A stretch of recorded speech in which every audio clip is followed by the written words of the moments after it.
Hello, everybody. Hello, and welcome. This is the Academic Foxhole, and it's the PS4 Saturday, and I'm playing the Rain World. I bet you didn't know that, but it's true. I am. How are you? I am also drinking Dr. Pepper, because it's my one soda of the day.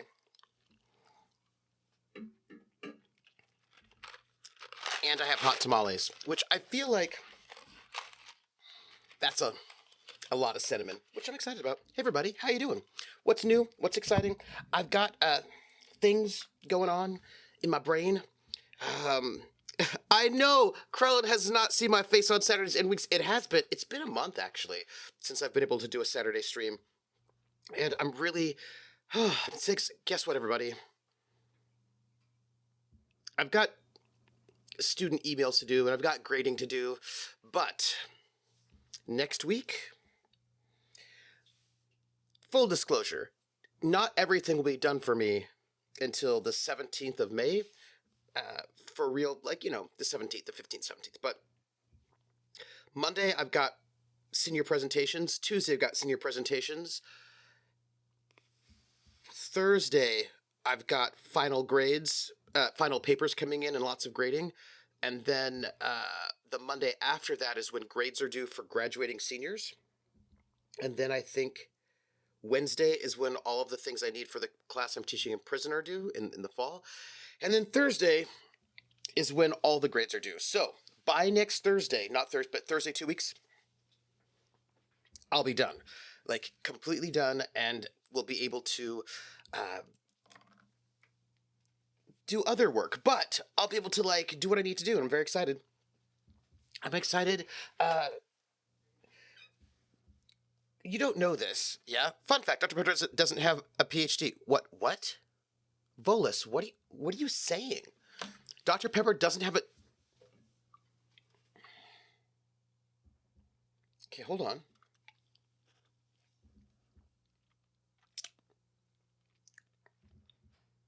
No, I don't think...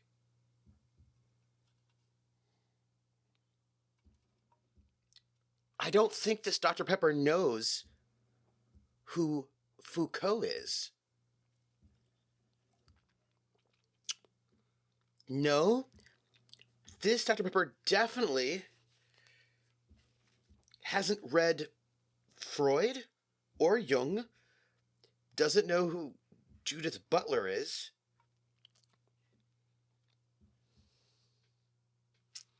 This Dr. Pepper does not have a PhD. I am scandalized. Oh, it's an MD. Okay, that's fine. Okay, good. Okay. Whew, I was worried there for a moment. But it's not even 1 p.m. How is he already? No, I'm here. Also, by the way, I feel like I have things to tell you, but I don't know if I do.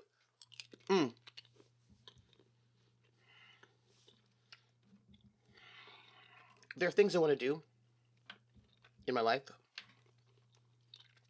And I might do them. MD stands for most delicious. Tell me why ain't nothing but a rain world.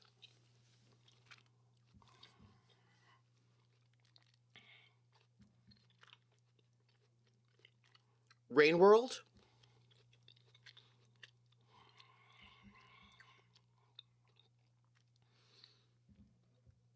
Makes me think of rainworm.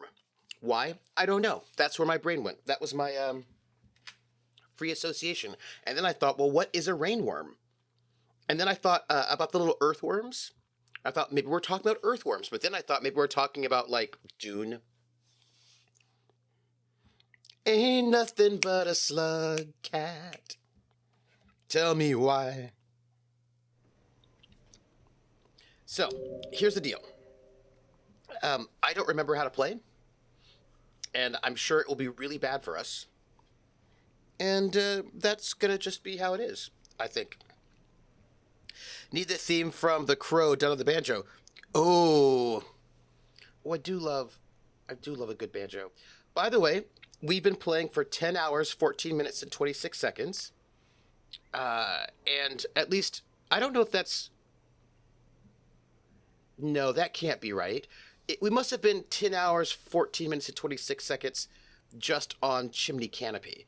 Because this is our 15th session of Rain World, and I know that we are sometimes slow and inefficient, but I don't think we're that slow and inefficient. And also, we are at the worst, you know. We're in the bad times. So we're going from Wayne Worlds to Rainworms to Earworms. Yes, time of gifts. Yes. So there are a bunch of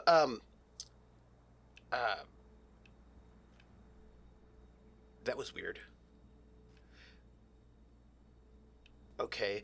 So there are a bunch of worms here that we could eat, but we are not going to... Oh, hold on.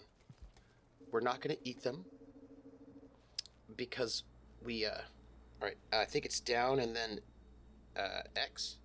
Nope. Down and then square. Yep. Hey, I don't remember the controls, really, so we're going to just die a little bit and, yep.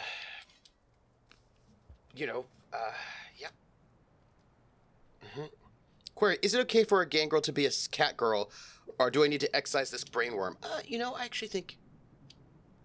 It depends. Yes, I think it's fine. As a matter of fact, I feel like a cat girl... is it this? Ooh, it was. I'm remembering controls, everybody, in case you wanted to know. Because I don't know how well I'm going to remember them, but... Mm-hmm. I feel like gangrel would be really great cat girls. Okay, if I remember correctly, what I want to do is make it across exactly where that one is coming from. So now we're going to just wait for it to arrive, because maybe it'll,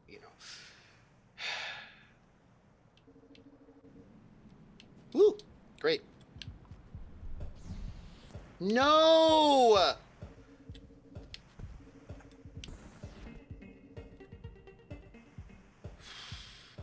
Well, it's already started now, hasn't it?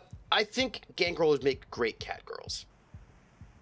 I think they'd also make great... Hey, do you think they were in a fight? Hey, look, that was great. They ate each other. Cat girl is good disguise and would fool Bruja and gangrel. Yeah, and I think it would be like fun times. Also, just side note, I don't remember anything anymore, so we're gonna just hope that I can, figure out before I die too much how to control the thing. We're gonna die a little is an optimistic view based on previous sessions. Yeah, well, you gotta have optimism. Wait. You gotta have... There's... people. There is a musical theater song that I'm thinking of. You gotta have... Is it is it from Bye Bye Birdie? You gotta have... You've gotta have... You've got...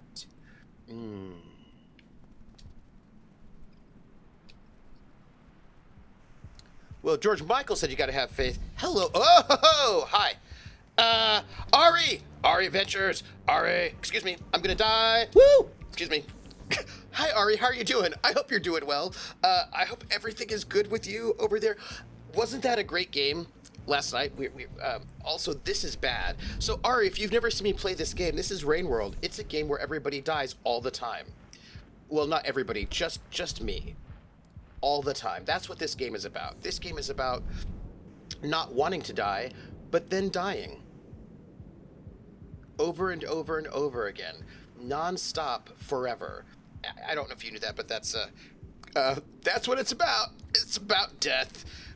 Non-stop, constant death, with no way out of it. No way out of it forever. Just in case you were wondering. I think it's about it's about trial and error. It's about building character. You are a cute little slug cat in a post-apocalyptic world, and everything wants to eat you. Oh no, like all of those lizards want to eat you. Just like that. For example.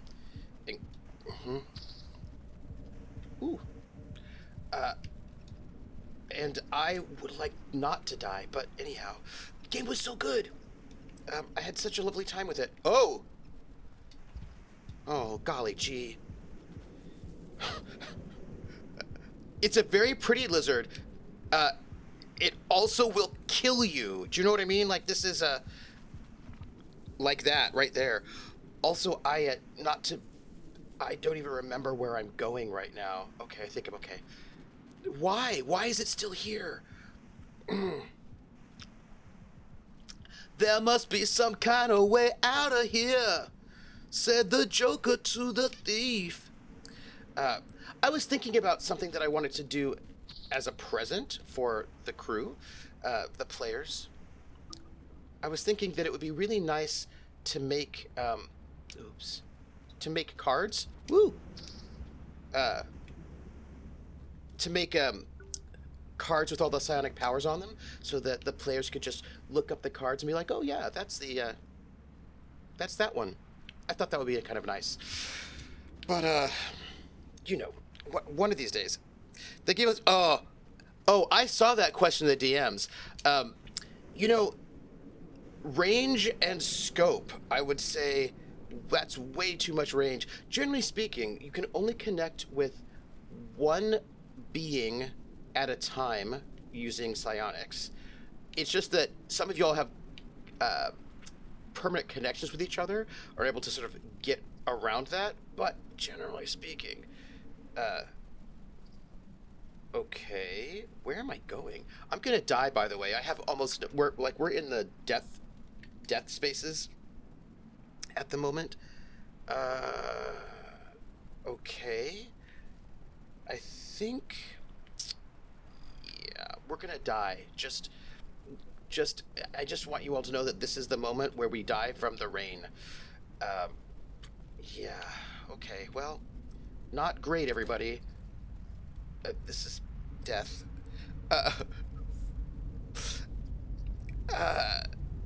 Yeah, no, I just thought it'd be actually kind of nice to go and create some cards with all of the psionic powers in them, so that you can look and be like, oh yeah, you can just like pull it up and be like, and I have an idea of how I would design it, and then I could get them printed out, and I feel like that would be awesome. Also, see, if you don't know, Ari, this is when we die. This is us dying. Because in this game, you have to get places, you have to explore, find a way out of places, but you have to do it before you die from the rain, and we just died from the rain. That's what happened. Yeah, Max, I don't have to play D&D, but they had all kinds of spell cards and sinus cards, which kind of neat. Yeah, and I actually have the cards for D&D 5e. I find the spell cards, I think they're very, very good, and I just think it would be really useful to make some cards like that for my players. Yeah. That they're actually Cylons. I just died. Just in case you wanted to know. So, in this game, you've got those little runes. I'm pointing, you can't see. And you want to build them up so you can get through these gates. The problem is that if you die, you lose a level. I'm at the bottom, so it's not like I can lose anymore. I can't. Also, I have no idea where the gates are. But maybe one day I will learn these things. I photocopied the wizard's cards, put them in a photo album, and that was my Aegis spellbook. Oh, very nice. I was playing D&D once, and also you have to eat food or else you'll get in trouble. So it's, there's a lot here. So look, there's food there, but I do not have, I don't have a spear. I have one back in my place. I have to go pick it up. No, it looks like it is a gorgeous game. It is also punishing, and you just need to know that that is the case. Yeah. Let's see. This one? Nope. This one. Okay. Oop. What is this? Yeah, this game. Oof. What was I about to say about D&D? Much like real life, Trooper must eat food. I know, but it seems unfair.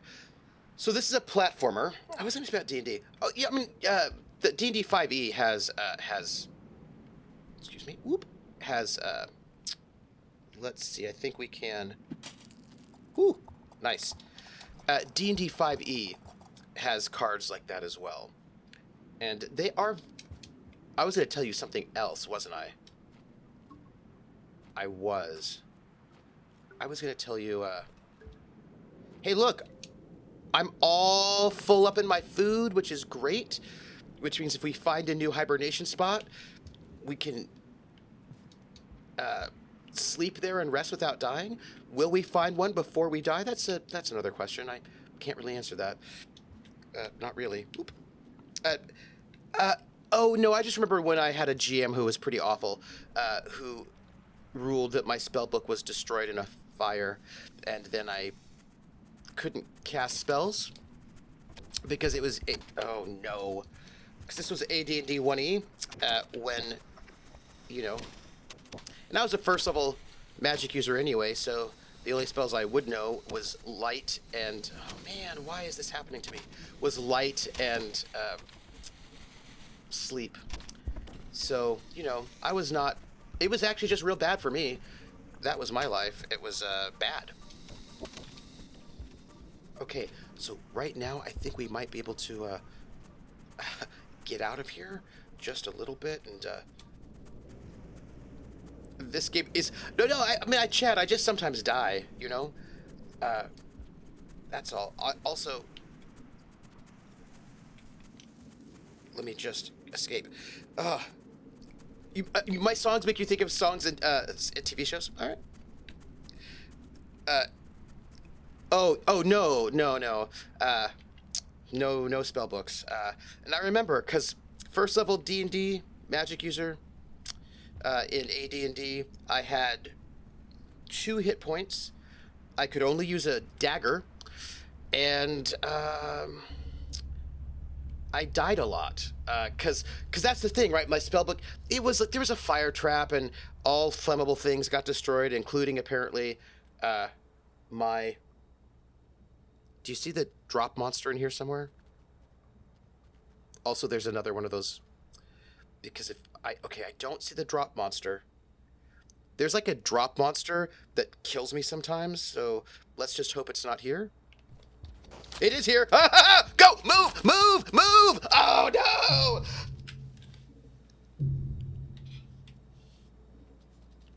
Hi.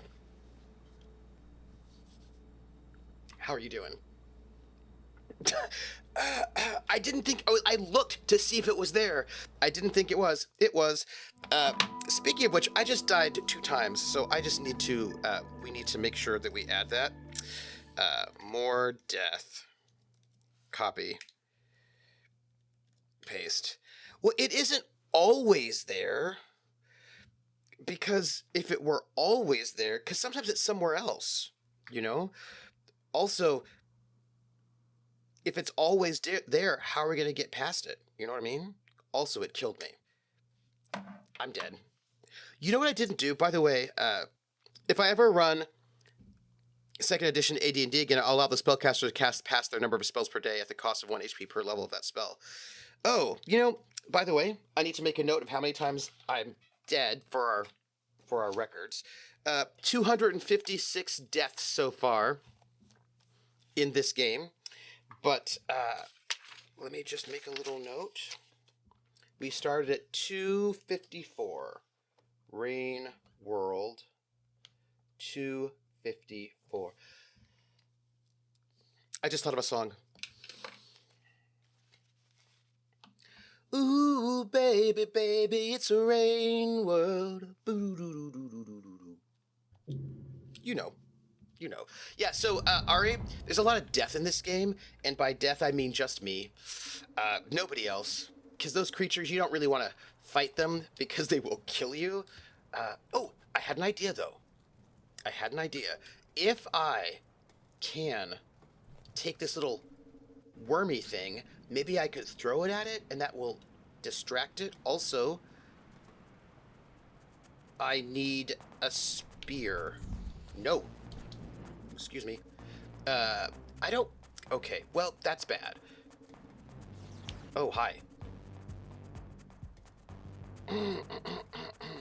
Started reading the complete short stories of Ambrose Bierce last night. The Secret of McCarger's Gulch terrified you. Oh. Hey, watch this. This is really exciting. Oops. Nope, that wasn't it. I just died. That wasn't the exciting thing I wanted to show you. Yeah, dead. That's all. I'm dead. Don't even worry about it. Yep. Yeah. Yeah, that was good. Died. Doom. Yeah, you know, I was thinking though about it was sometimes it's really fast. How did they do in Traveler last night? Well, they all got back together. And they all got back to the downport. And they are all fine. They're in a great position. They want to go and do a little bit of yeah, they just, it's like it's not a big deal. They want to take care of a little bit of business and then leave, and there will be no problems in the meantime at all, like in any way. It's going to be fine, and there's nothing to be concerned about with their behavior or anything. So, yeah, yep, that's what it is. Why do I get the impression that if it weren't for Trooper HP's contrary nature after some of the stories of early gaming, I would be... Well, actually, yes.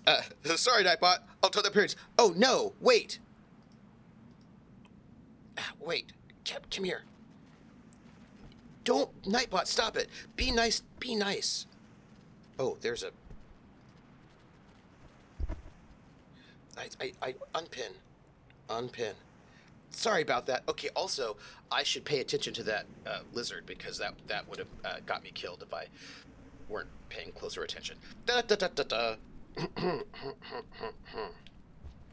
Yeah, let's just go and not die. That's going to be our goal for today.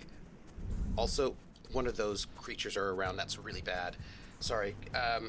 No, no, no, no, no, no, go! Ah! Ah! No, no! Ah!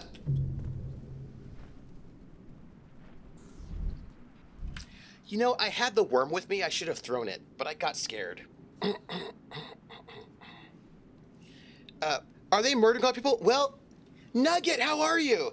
Well, a bunch of people did... Well, a bunch of life forms did die. Terrica killed them, as a matter of fact.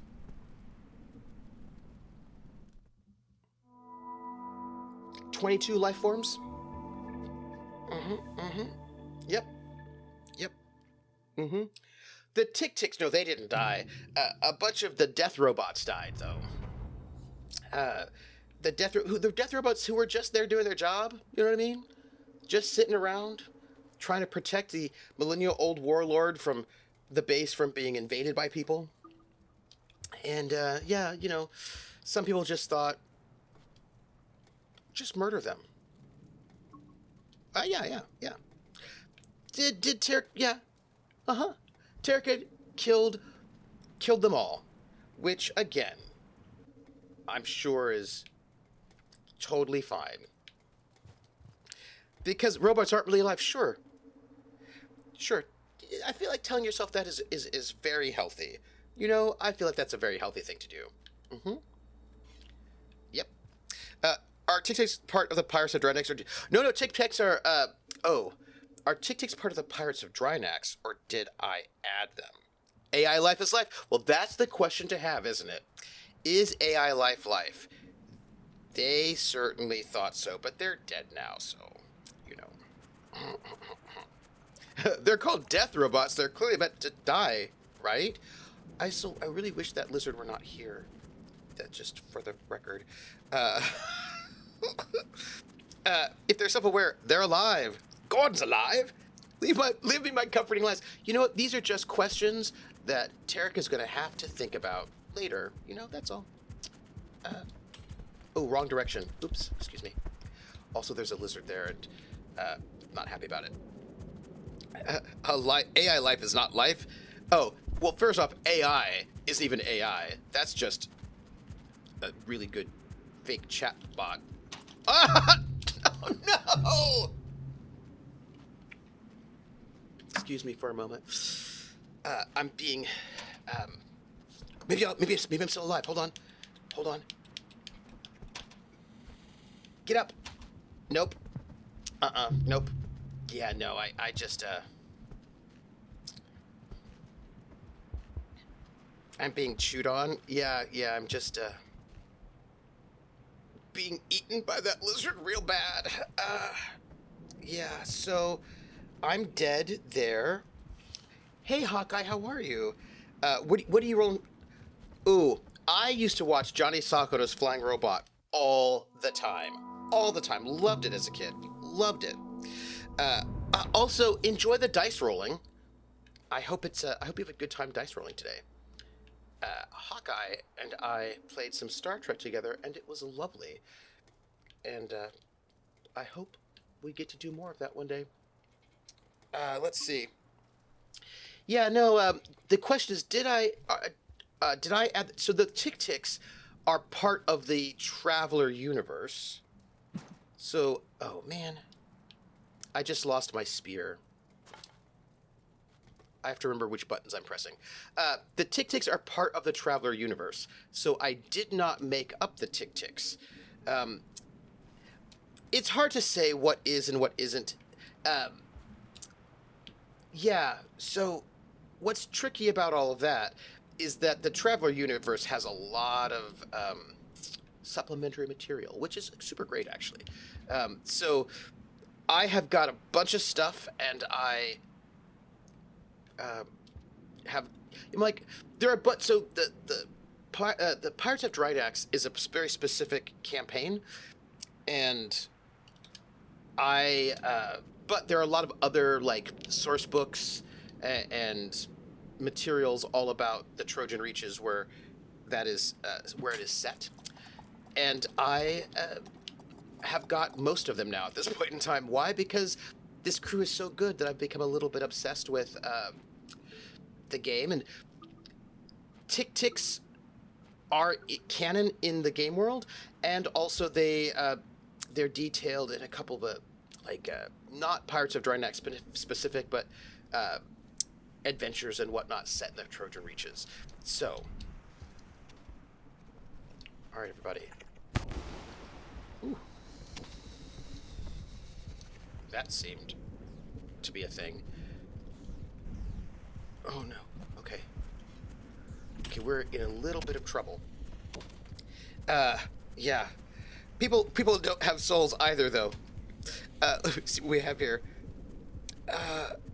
More death. We want to have our characters interact more. We had such plans. Ooh. I looked them up and had a terrible time finding anything about them aside from a short scenario drive-through RPG. Oh, no. There is there was a lot of signals. There is an adventure with a write up and everything. Hello. So I need to figure out, where was I? I will show you, Max, once I can get to a space where I don't think I'm going to be killed by that thing. Excuse me. Sorry, there's a thing there. There is an adventure that has a write-up for than everything. And oh gosh, actually, the thing about travelers that you can get info on them from so many different places. Because such a huge world. Okay, see that thing right there? That thing will kill me if I get near it, so I would like to not get near it. Is the adventure the Tick-Tick? It is not the Tick-Tick Convergence. It is, it's a naval adventure. But I will note that even though the naval adventure has them, it's like a Fire on the Sindalian Main, I think. But oh man. But I do want to note that, trying to avoid them, okay. But I do want to note that they're actually listed and they're written up in a whole bunch of different places actually. Because it's sort of canon. Like if you look up at any number of world books, actually, it'll have them listed as being there, but an actual write-up of their being is in Fire in the Sindalian Main, I think.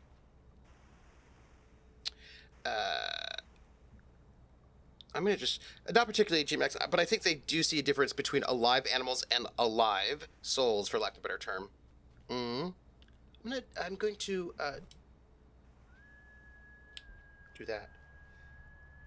I wanted to throw it, and then I didn't. Because I'm hoping that maybe that creepy monster will be attracted to the sound of the screaming little worm, but it is not currently, so that's awkward. I've not collected much New Traveler. I don't want to take that dive, melt and melt. Yeah. So I'm a little concerned about, okay. All right, let's see if I can just throw this actually a bit better. Like, throw it. Throw! That wasn't a very good throw. It was actually a bad throw. Maybe the thing isn't here. Maybe it's actually not hiding and I can... Oh.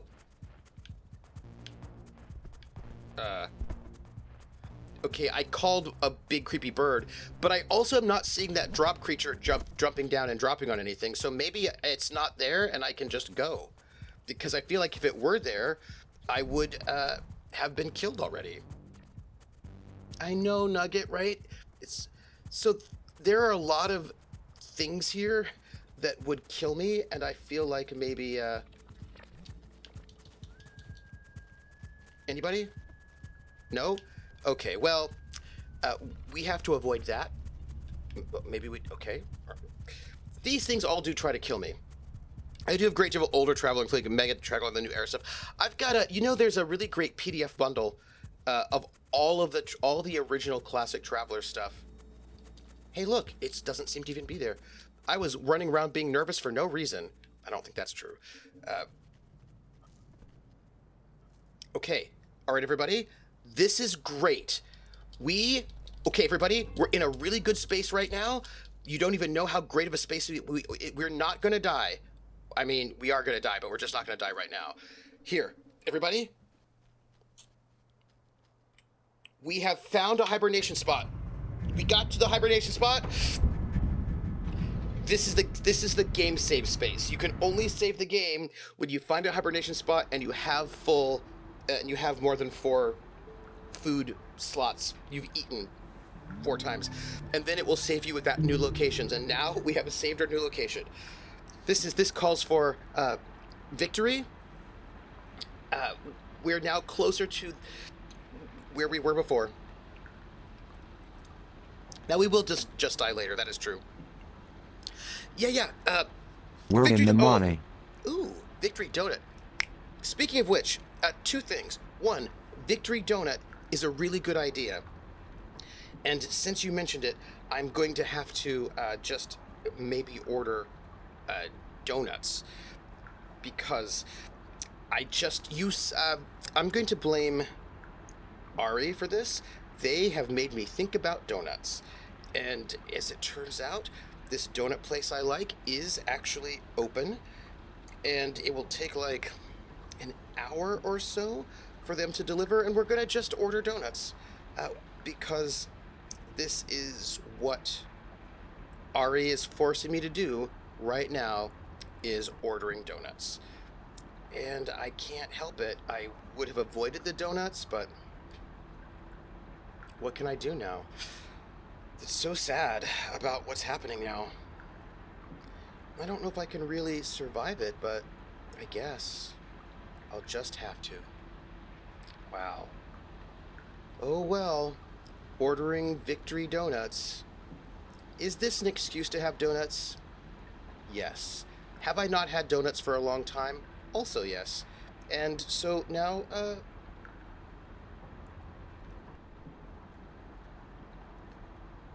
they're ordered. Great. Da-da, da-da, da-da. You're welcome. So right now, I don't believe you. Okay, I wouldn't have avoided, but I didn't think about them until right now. We have an artisan donut shop near my place, and they have a creme brulee donut that's to die for. Ooh. So, what I wanted to say was, Atomica just gave us bits, and I think you know what happens when somebody gives us bits on this channel. When we get bits, bits or tips, as a thank you, I sing "We're in the Money," as sung by Ginger Rogers in the film Gold Diggers of 1933, which means I sing it in Pig Latin. Airway and hey the anime, airway and hey the anime. Eve way at gale at way up way at way at way x2 to it gale young way yo. Airway and hey the anime. Either ice skates or runny sang. Old man the 80s and pray ooh yare ooh 3 us down we young ray. Ewe ebony e red leon say of way brian say ooh tay day. And we see the Anley order look left the eye guy, we're in the eye, we're in the money, we're in the money. We've got a lot of what it takes to get along. Thank you so much for those bits. Very kind of you to give me an excuse to sing. Earway in Hey the Anime. It's the anime, but you know, same thing almost. Trooper, I have a great mix for you today. Ooh, I have a Fate Core and a World War I question for you today. I'm ready for it. I'm excited for this Fate Core and World War I question. I'm ready for it. We have one other donut shop, but they sell $5 donuts. Wait, I was forced to have donuts for May the 4th? I was forced to have donuts through mind control. Thank you, Nugget. Thank you. Look, the thing is, Nugget, I have planned. I sat and I listened to Ginger Rogers sing that over and over and over again, so I could get. Because the thing is, you know, if you ever grow up playing, learning, I don't know what y'all did, but I learned Pig Latin as a kid, and then I had a book about like secret languages that also talked about Opish and Turkey Irish, and we speak Pig Latin as kids, but the way that we were taught it was that if the word has a vowel, starts with a vowel, you use W.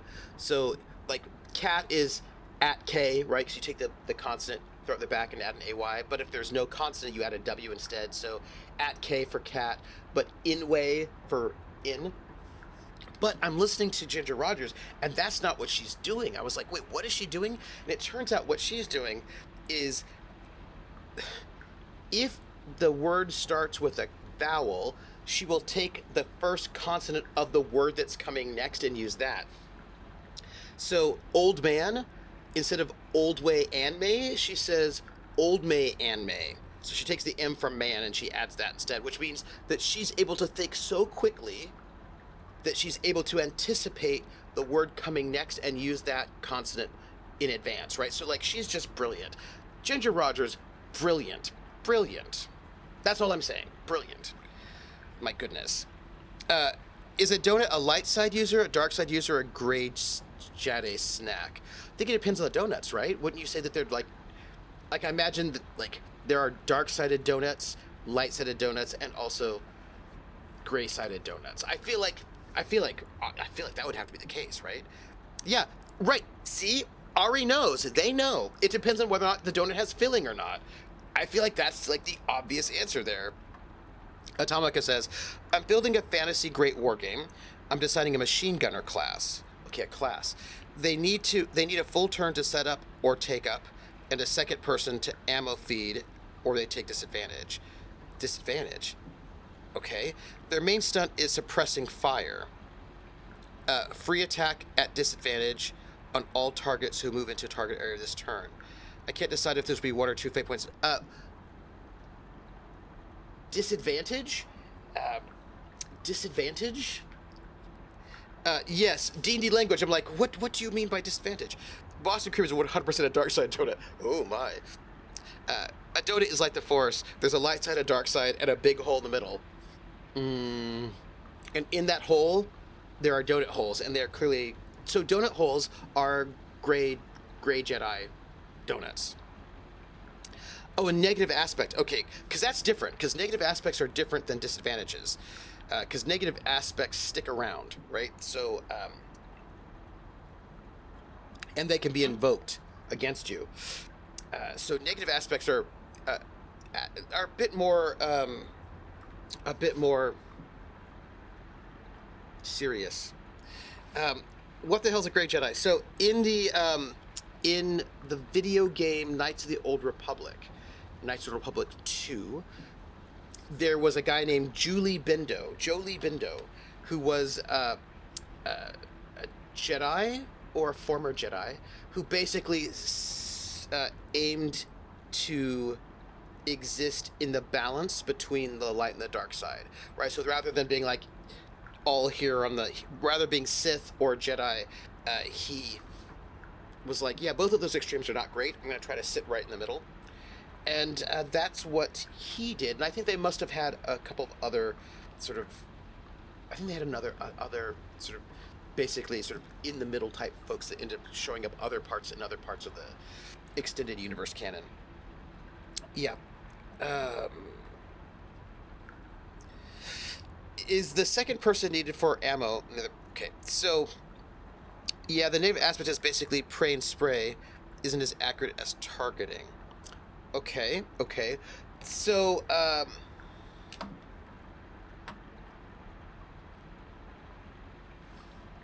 so here's the thing. I want you to think about that, because you want to think about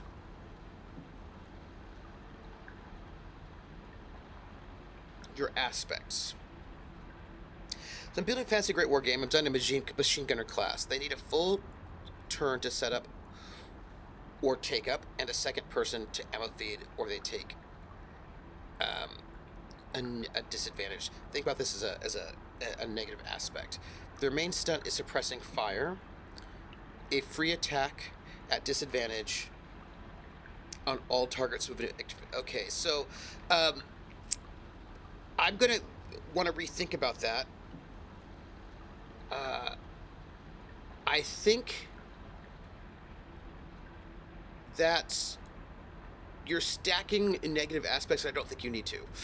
I don't think you need to, because now that's potentially two different negative aspects, and that's a lot. I don't think you need that.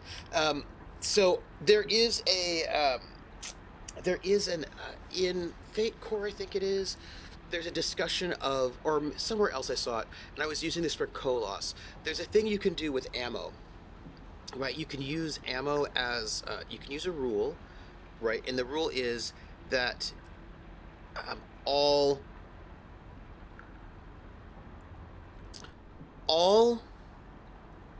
weapons have an ammo aspect on it with one invoke, and anytime you want to, you can use that invoke, and it will do one of two things for you. Either it will give you a +2 to the roll, or it will allow you to target everybody in one zone with that attack. So, but if you use it, then it's out and then you have to reload. So that, but of course you don't have to use it if you don't want to. You can always just make a regular shot without using the thing. But then if you use a regular shot, then you cannot target everybody in the zone, or you don't get the +2. So I feel like what you're thinking about, I think something like that would probably be a little bit better, because right now you're stacking 2 negative aspects, and they're not going to get much for it. They're not getting anything out of it, right? Like, why would I even use that machine gun? If I'm going to get like a potential, like, and not only that, but the aspects, they stick even after they're used, which means people can keep invoking that on me all the time. And especially if I have 2 of them, that's a lot. I feel like that's super harsh, and you're not getting enough out of it. That's what I'm thinking. So I think you can tweak that a little bit. So small missions only have the PCs, largest. Okay. Well, if they don't have someone helping them, they're already getting the negative, so it wouldn't stack with the suppressive fire. The suppressive fire alone is sort of the concept of no man's land, where anyone running into the area is just running at a wall of lead, but they're running at it at a disadvantage, right? So it is, yeah, I think that with suppressive fire, yeah, I think that's a, hey, Lone Coup. Yeah, if they have to have a second person, already tying up 2 players for a turn, so adding negative seems excessive. Yeah, I think I would. And also, are you using armor and weapon ratings? This is the next question I have for you, because this will also make a difference. This will also make a difference. Are you using? By the way, since we're here, we should just look at our map and see where we're headed. So we have made it to this safe space. We want to go up, over. We want to make our way eventually over here, then back there. So we want to, yeah, so we've done a pretty good job of exploring a lot of this area. But we need to make it after all.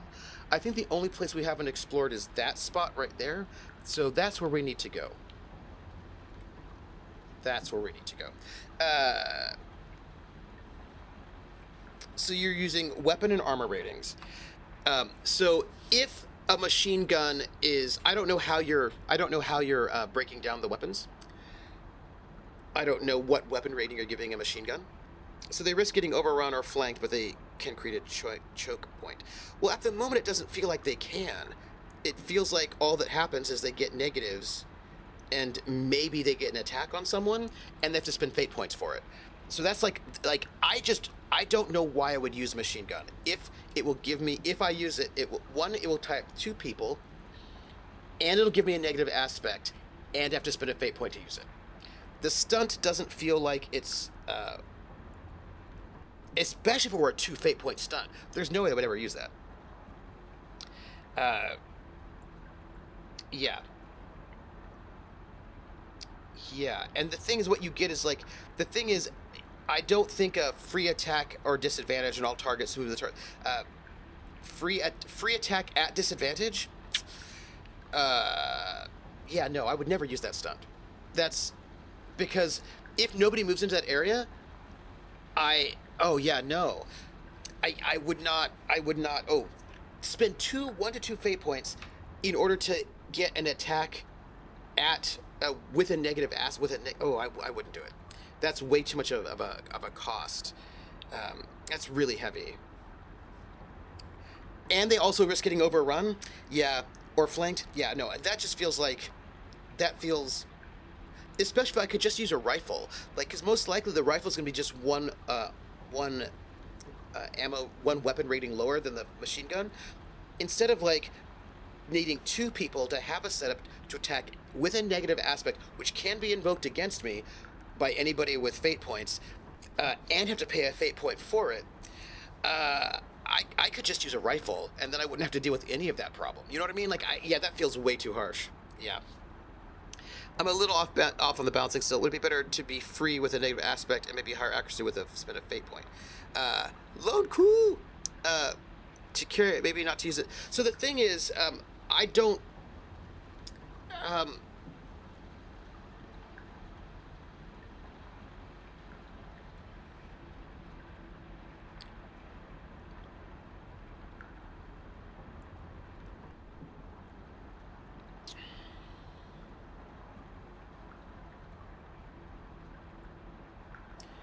So I think the question is, how do you want to model this, and what do you want to model?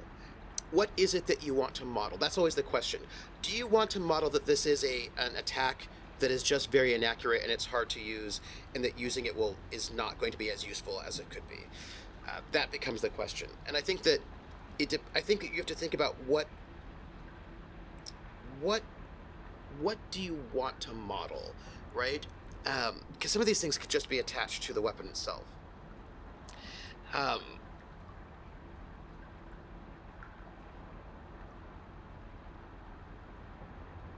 Yeah, so I think the question becomes, is this a property of the weapon or the property of the people using it? What do you want to have happen, I think? And I think this becomes a question of, because you said class, right? And Fate doesn't have classes. So are you building classes into the game so that only people who are machine gunners are allowed to use machine guns? So there's there are a couple of questions, right? Is it that you want to simulate classes from D&D so that only people who have the machine gun class are allowed to use machine guns at all? Or do you want to make it that anyone can use a machine gun? Or do you want to make it that people who specialize in machine guns are better? We have to back up, because how this will be modeled will depend, right? Because in Fate you can kind of do things a lot of different ways, and each one will give you a different feeling. So do you want to model D&D classes is the first question. That's the first question. I just want to balance the concept that using something like a Vickers gun to just spray suppressing fire at an area will create an area of death. It would not stop them from not using the stunt to make normal small burst attacks. I'm building classes because I'm basing off of Valkyria Chronicles. It would not stop others from using it. I think it would be better to call them loadouts than classes.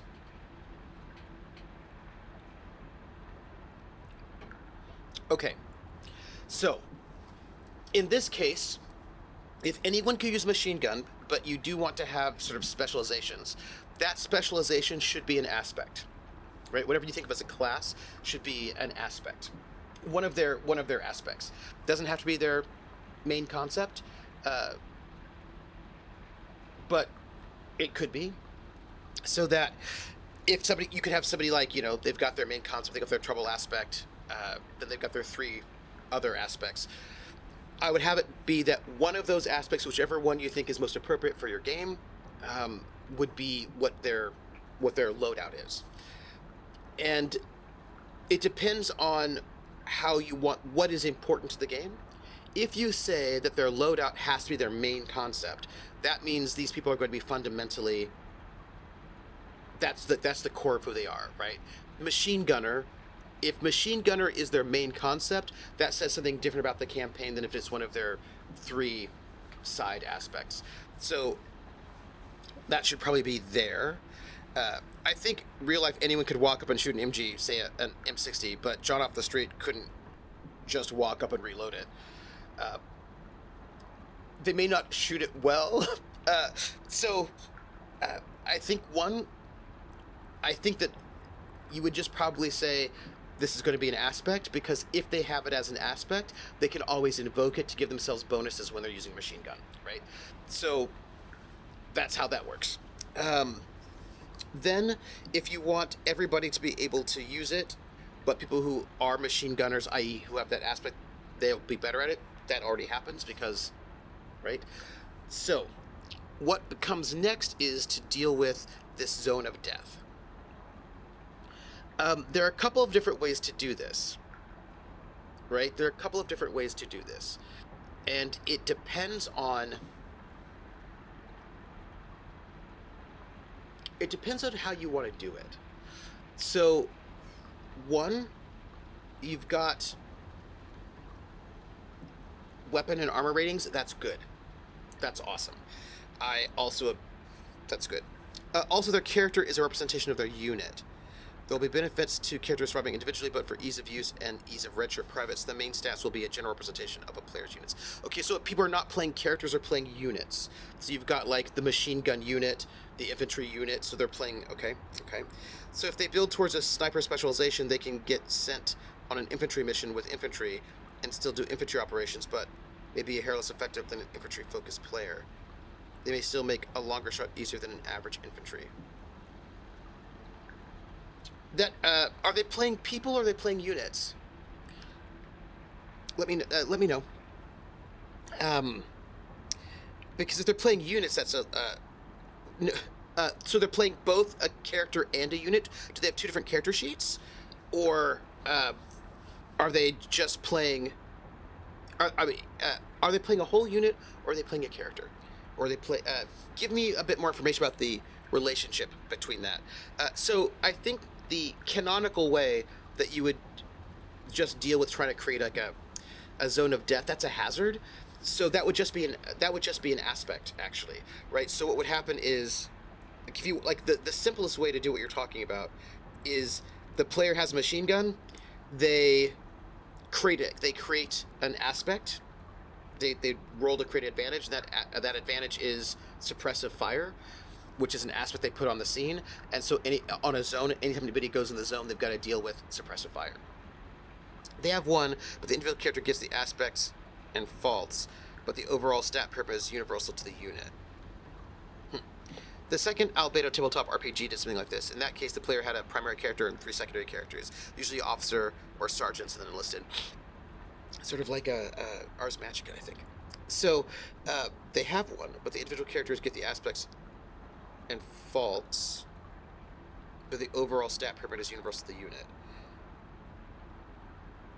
Okay, so you're pre-making their characters. So basically, what you're doing you're doing pre-gens. Yes. So I think what I'm hearing is that you're making a generic character that all people who are machine gunners have, and then they can make their own aspects or some of their own aspects, but everything else is already pre-made for them. I feel like that's what I'm hearing. Yes. So it sounds like basically you're doing pre-gens, right? You're doing pre-gens, and they can customize the aspects, and otherwise that's that. Yes. Like all machine gunners, it's like a template, right? Yes. So hold on, I need to pull up a tab, by the way, just for the future. Great. Oh, no worries. I was saying that what you're doing is you're basically creating a pre-gen for them, and they can customize the aspects, but everything else is already set. Is that what I'm hearing? Basically, you're making a pre-gen template that they can customize a little bit, but they're sort of settled, perhaps.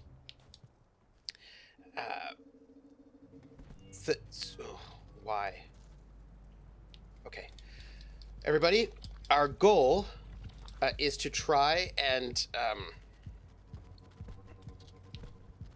get up and over and out. This is where we were last time, and we'll see where we can go. So they play with a main character, so Sergeant Steve, and 2 semi-box, Private Tim and Jim. But all the characters are made off the same template, right? So basically, you've got they're all the same, like all pre-gens for the same class. Oh, you know what I didn't do? I didn't bring up. All right, let's see where we're at here. Okay, we want to go. You know what? I feel like we can do this. This will be okay, right? Yeah, we can do that. Whoop. Where have they been so far? Well, hello. So I'm playing Raid World, and I'm playing a non-spoilery first time through, and this is I've not been very far. I've been in the very first zone, and then this is industrial zone, and this is the chimney canopy, and this is this is as far as I've been. This is my third zone ever, and right now where we're at is that we're just trying to find the next gate. Oh wait, I died.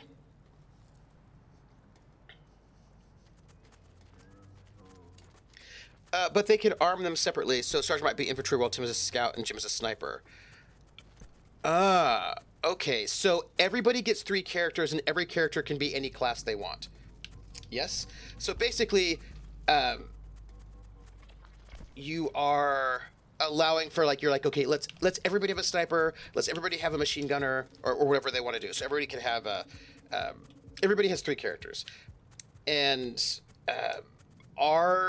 and also the characters are also slightly pre-genned as well, so that all snipers have the same skill set and all machine gunners are the same skill set. So like you basically are giving them character templates that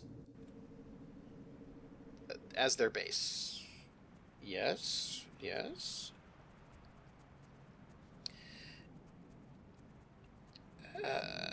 They also have individual aspects. Steve is yeah. So right, yeah. So that they're able to customize their aspects, but everything else is pre-gen. Yes. Let's take these items, and let's see if we can make this jump this time, because haha, I did. Made the jump. But I'm neither spoken nor am I brave. Okay, well that's bad right there. That's no good. Okay, also no good. Also no good, everybody. I just thought I'd let you know there's some no goodness happening over there. Oh, and also more no goodness. Great. Woo! Okay, well, I died.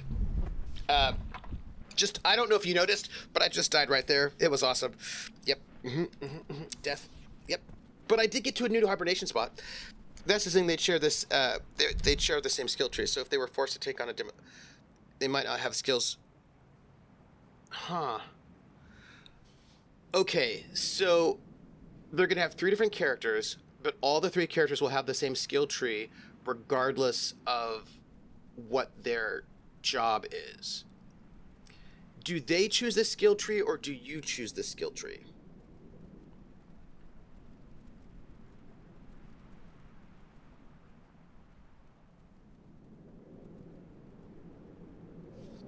This is my question. Yes, also, they choose including advancement. That scary bird thing was so rude to follow you. I know, right? It was fighting the lizard. Why is it fighting me? Rude. Okay. And characters can swap a skill every. Oh my gosh. Excuse me. At the end of every session. So that may not actually be too much of a problem for them. So basically, they're just playing one character, but can just swap out their weapons, right? Is what I'm hearing. What do you know about this game? Name of things, functions of strange things. Oh, not much. This is what I know. I know that people have said to me that there's this amazing story in the game. I do not think I'm far enough in the game to have found it yet. I know that my slug cat is clearly traumatized by things. What things? I'm guessing that my slug cat has a family that is captured by I don't know. Maybe captured by dying in a fire. I'm seeing visions of bad things happening. So I'm assuming that there are slug cat family members I need to save. I know that we're in a post-apocalyptic world of some sort that is not good, that is very definitely bad. Let's see, what else do I know? Well, I don't know what kind of post-apocalypse we've gotten, but we're clearly in some sort of post-apocalypse, right? That is clear. I know that there are lizards, and they will try to eat me, and then they will. I know that everything is trying to kill me. I also know that everybody says that the, what do you call them? The scavs will be your friends and are not going to hurt you. And I found that to be 100% not true. They keep trying to kill me all the time. And I have never harmed them. I've never been rude to them. I just try to avoid them and let them do their own thing. I don't want to, uh, I don't want to mess up anybody's business, but I find that they sometimes kill me anyway. Oh, ooh, I just died. Okay. Well, I didn't die. I'm alive, but Oh, interesting. Okay. So that's not bad, everybody. That's actually not bad at all. That means I can maybe get that fruit without dying. Oop. Okay. I just have to be a little bit careful about... Aha! Okay, look. I got food. What are these things down here, by the way? They seem a little bit suspicious to me. Oop. Hi, strange things. I just want to get that food. Did I see the intro explains? Well, I watched the intro, but all I really got from it is that I just have to... I think the game itself is basically you just try to explore and not die. I will also note that I do not have the DLC, so I'm sort of living on a non-DLC sort of space. Just sort of a core. What is this? What do I do with this?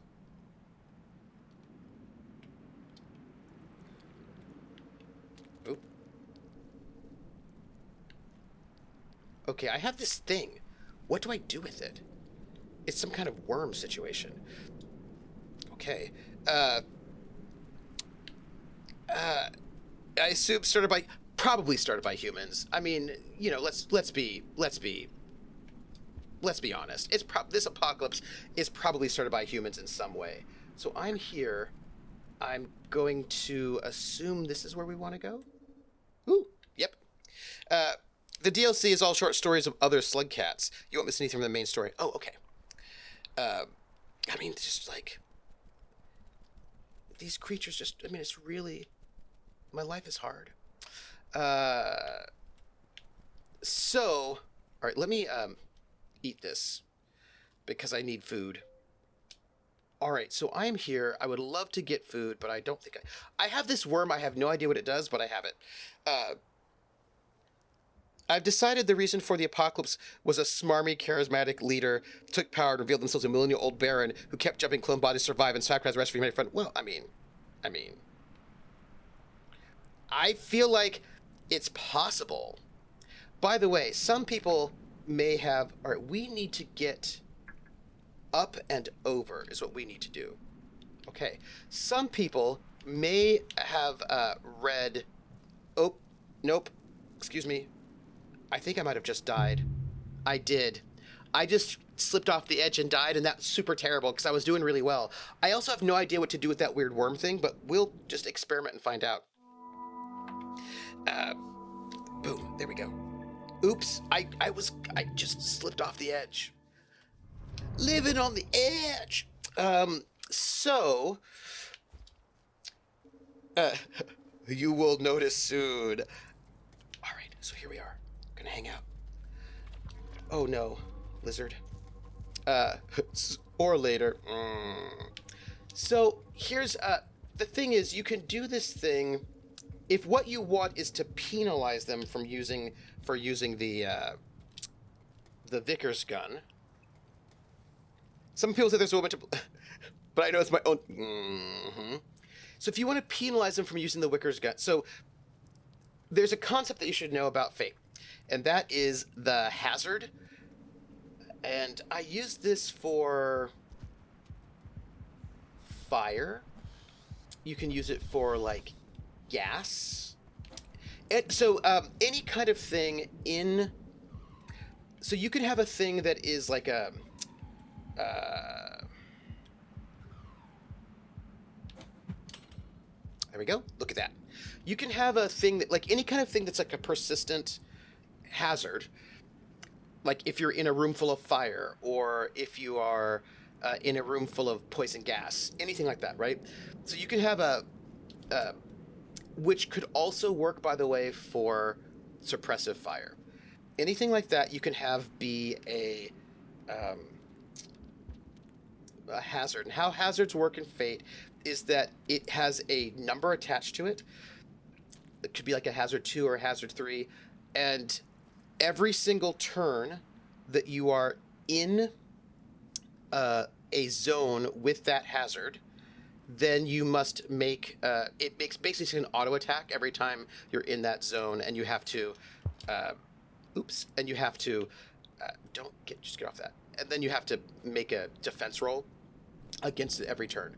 So if you were in a room full of fire that might have just an automatic level 2 attack on it at all times. So I'm going to take this. I also don't know what it does, but I feel like we can maybe experiment to see what this thing does when we get to a place that where it might make sense to try to figure that out. So you could do it like that, where they create an aspect, and that aspect is, and the aspect is that they set up suppressive fire as a hazard. Oops. And that would then keep the hazard of like a 2 attack that happens to anybody that's in that zone. That could be a thing. You could say that that hazard persists as long as they are on the weapon, right? That's like that they have to sort of continue using it each time for that. Oh, excuse me. Ooh, bats! I can eat them. Hello, bats. How are you? I would like to eat you for dinner. Woo, bats! Oh, so good. Tasty bats. Oh, I'm having bat food. Okay. Let me go here for a second. Good. Paused. I got to see what's happening in chat because I need to know. The DLC adds 5 new slug cats, new regions, new creatures, new items, co-op, and a truckload of story. What do you mean short stories? Maybe like that sounds like my kind of game. Mm-hmm. Trooper played this for 15 sessions, and every session so far has been what you've seen today. So if you like this, then yes. The answer is yes. Then also bat food. Yeah. So so what else do I know? I know that there are a lot of lizards who try to kill me. I've yet to kill one of them. They always kill me. I've got like flying vulture creatures who kill me. The scavengers are supposed to be my friend. I give them gifts, and they also kill me. Plants kill me. And most things kill me, as a matter of fact. But that's okay, because, I'm slowly getting further bit by bit. So with the machine gun, you could do something like... it depends. If what's more important to you is that it's ineffective...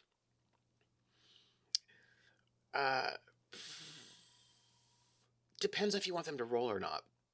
Right, if they just set down a suppressive fire, or if they set down a suppressive fire aspect hazard that just automatically attacks every round, as long as they're manning the weapon, or staffing the weapon, whatever you want to do, then it has a steady 2, but that means they can't roll to get higher numbers.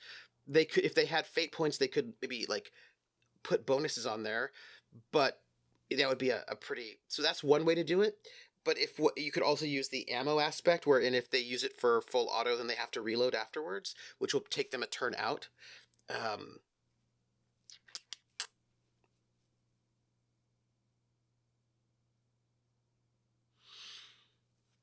Because about 2 people, you don't really need 2 people once you've got it going. You only need 2 people to reload. So you could have something like an ammo aspect on it that they could then invoke in order to hit everybody in the zone, but the person who's firing it cannot reload it, so you need a second person to do the reload, to like reload the aspects. You could do that. Although I suppose the other person could reload. They just have to take a turn off. Yeah.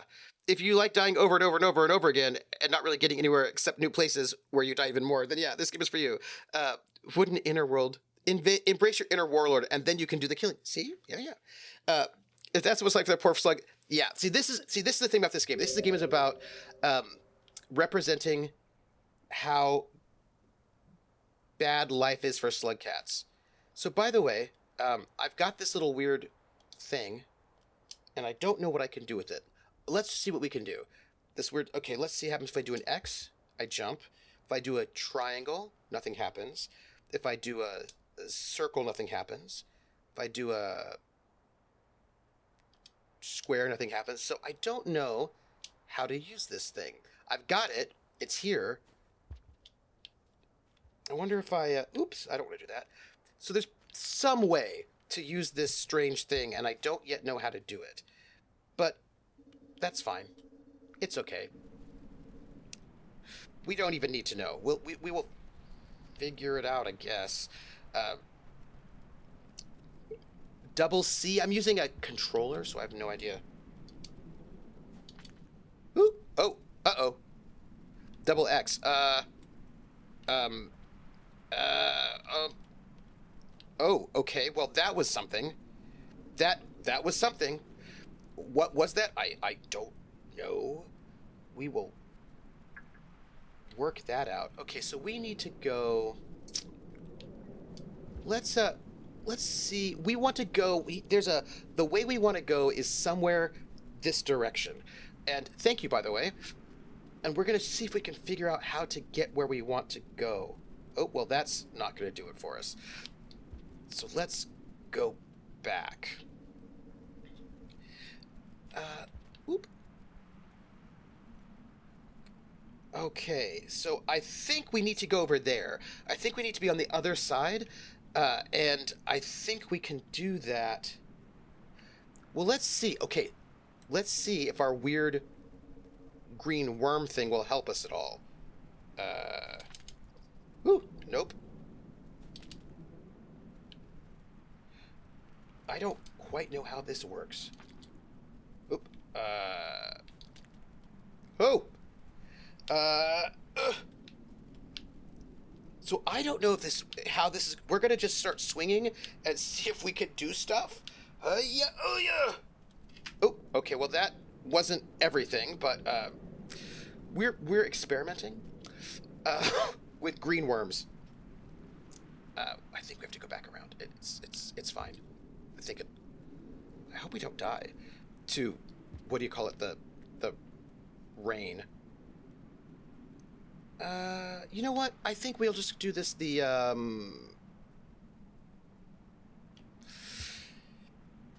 we're gonna do this the easy way by just jumping over here. Oop, missed it. It's fine. My goal, oops, is to, we'll just make it across, I guess. I'm jumping too well. Oh, I almost died there. I don't know if you noticed, but it's fine. There we go. All right, so we are up here. We would like to get... Okay, see, I think we want to go this way. This is the one way we haven't been. And I think we're going to be able to do it, and then we'll... Like, I think this is going to be... We've made it to a brand new place we have never been before. Yes, okay, so we're somewhere new. We've made progress. Will this get us somewhere where we don't die? Will we find a new hibernation spot?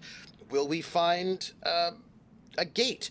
All of these are things I do not have answers to. And are there answers? I don't know if anyone knows. Also, I am a little concerned that there is going to be, yep, one of those. Yeah, let's not do that. Yeah, let's not do that, huh? Because that would be bad. Hi. There's one of those. Yep. So I think you want to think about hazards. All right, so we're gonna go over here, and we're here now, and I don't know what we do with this. Okay.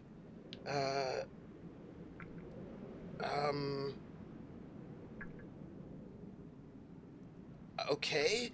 So, hi, oh, we died. Still learning the weird slug thing. It's going to three-ish, probably three-ish. Well, we got to a new place, which is really exciting.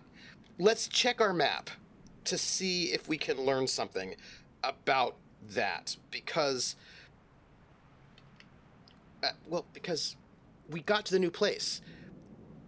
So looking at the map where we're at right now, we can take the little thing to that little side spot to the left, but from the left we're sort of in the middle of nowhere, and I don't know if there's... I think we probably have to go up, right? I think that spot there is maybe if we fall, is what I'm going to assume. So this is our map. We made it to the new space that we'd never been before, which was cool. And from looking at it, we need to get to that upper spot, and then there's a place off to the left. And if we can get there, we might find a new spot. That's what I'm thinking. The tuber might be temperamental because it's literally a wild animal. Everything here is. Is Slugcat at purgatory, being tormented, a domain of Hades or Valhalla, living their triumphant life as a afterlife as a proud warrior? I do not feel like the Slugcat was ever a proud warrior. You know, like, I just don't get that feeling ever. Let's see. I still think the story in this game is pretty much the same as the Cake and Portal. I feel like there is a story, we just haven't gotten there yet. I suppose they'd want to be noble. Power can make life easier. Absolutely. I think it's more like I'm a fish. There may not be slugcats they may not be the slugcat's natural habitat. More like we're trying to make it through to get to it. Maybe. Yeah. The intro depicts a slug being washed away from their family by the rain and floods into a strange land. Yeah, so I think we're trying to get back, but also see my family. I get those little visions from the little holographic friend of your family in fire. So I feel like my family's not doing well. You know what I mean? I feel like my family's... I feel a little pressure to try to save my family because it does not feel to me as if my family's doing well. That's all I'm saying. I don't mean to be fatalistic about it, but my little holographic friend keeps sending me... Oh no. Keeps giving me images of my slugcat friends full of fire, you know? So it just doesn't feel like they're doing well, and I'm a little worried about them. And I feel like I've got some kind of time pressure to save them, but I don't know how realistic that is. I worry. That's just the background. It's sunny walls, not fire. It really feels like fire. I know, I really want to save my family. I'm very concerned about them. I don't know how else to put this.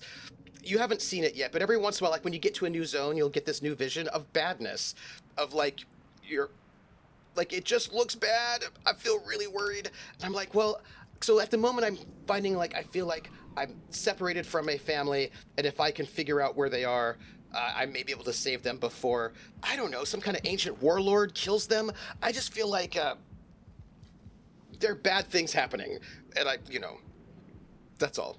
It just feels real bad. And why is there a lizard there? Why is there even a lizard there? That's where I need to go. So rude. Okay, you're right. It's because there are bad things happening. And now there's another... Oh, by the way, Ari, you've not seen it? If you look at the left of the screen, where there's like the second pylon or the second big pipe, and on the second big pipe on the left, there's like one of these sticks going up. Right near the cross where that stick going up and going across is, there is an invisible lizard. It's camouflage. It's kind of like a pale white. I don't know if you can see it. I can see it. Very often you can't see it, but it's there. And also, here we go. Just, yeah, this happens all the time, right? They just hide and then try to kill you.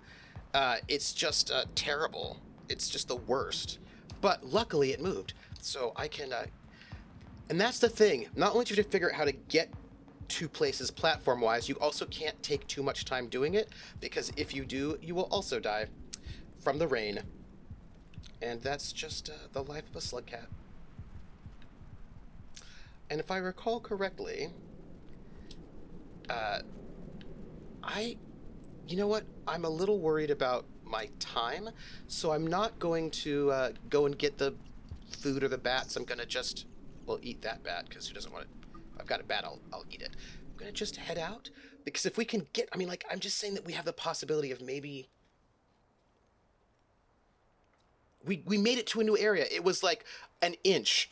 We just got a new inch, but an inch is new, and that's good. Bad food. All right. So anyhow, what I will say, Atomica, is I think you want to ponder the best way to do that.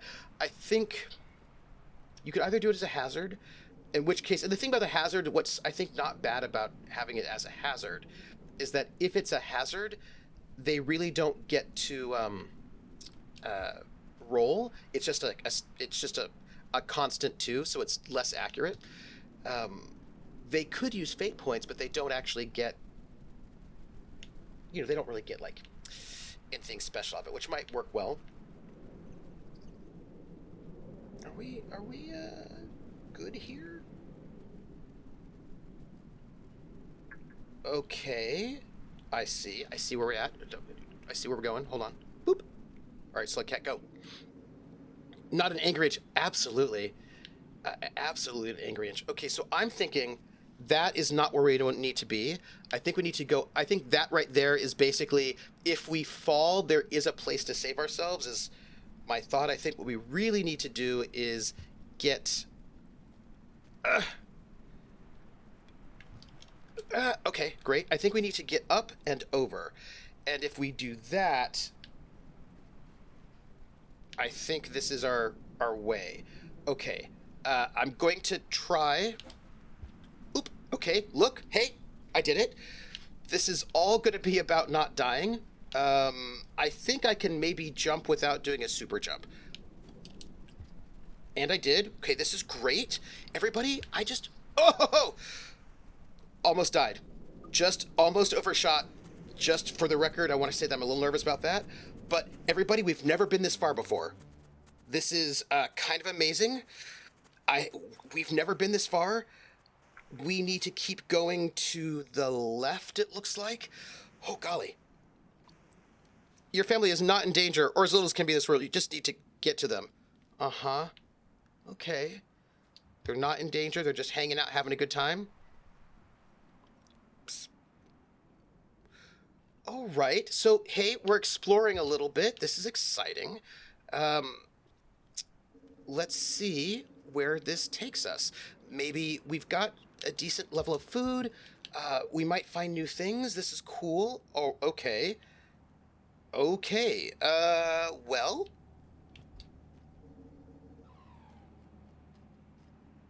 What are we looking at? We're looking at, oh,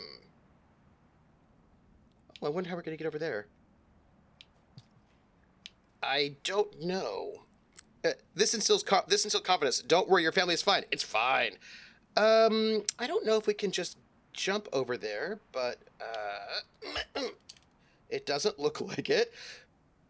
That's interesting. It would be cool to get there, but I don't know if I'll be able to jump over there. That's I don't know. Or maybe they are, but that's not your primary concern. They aren't trapped or held hostage or webbed by... Wait a minute. Hold on now. That comment that you just made, they're not trapped or held hostage or webbed by spiders, feels very... Oh, excuse me. Excuse me for a moment. I have to go over here. Feels very specific. That feels like maybe they are indeed being held hostage by giant spiders. I just need to tell you that I'm feeling like maybe my family is held hostage. Turtle. Also, this doesn't need to be here right now. Just doesn't need to be here. Getting in my way. You know what I mean? So, that exit up there looks really exciting to me, but I don't think I can... I don't think I can get through there. And I know that there's another exit somewhere down there, but if it gives you more urgency, then yeah, there's super danger. I feel like you're telling me that my family's in danger. This is what I'm hearing from you. I don't want my family to die. By the way, full food, which is awesome, but I will also note that not exactly knowing. All right, so it looks like down is the way to go. Well, ooh, uh, okay. Hey, we got to this spot, which is great. I know there's another way to go up there, but I'm not yet certain the best way to get there. So let's do this.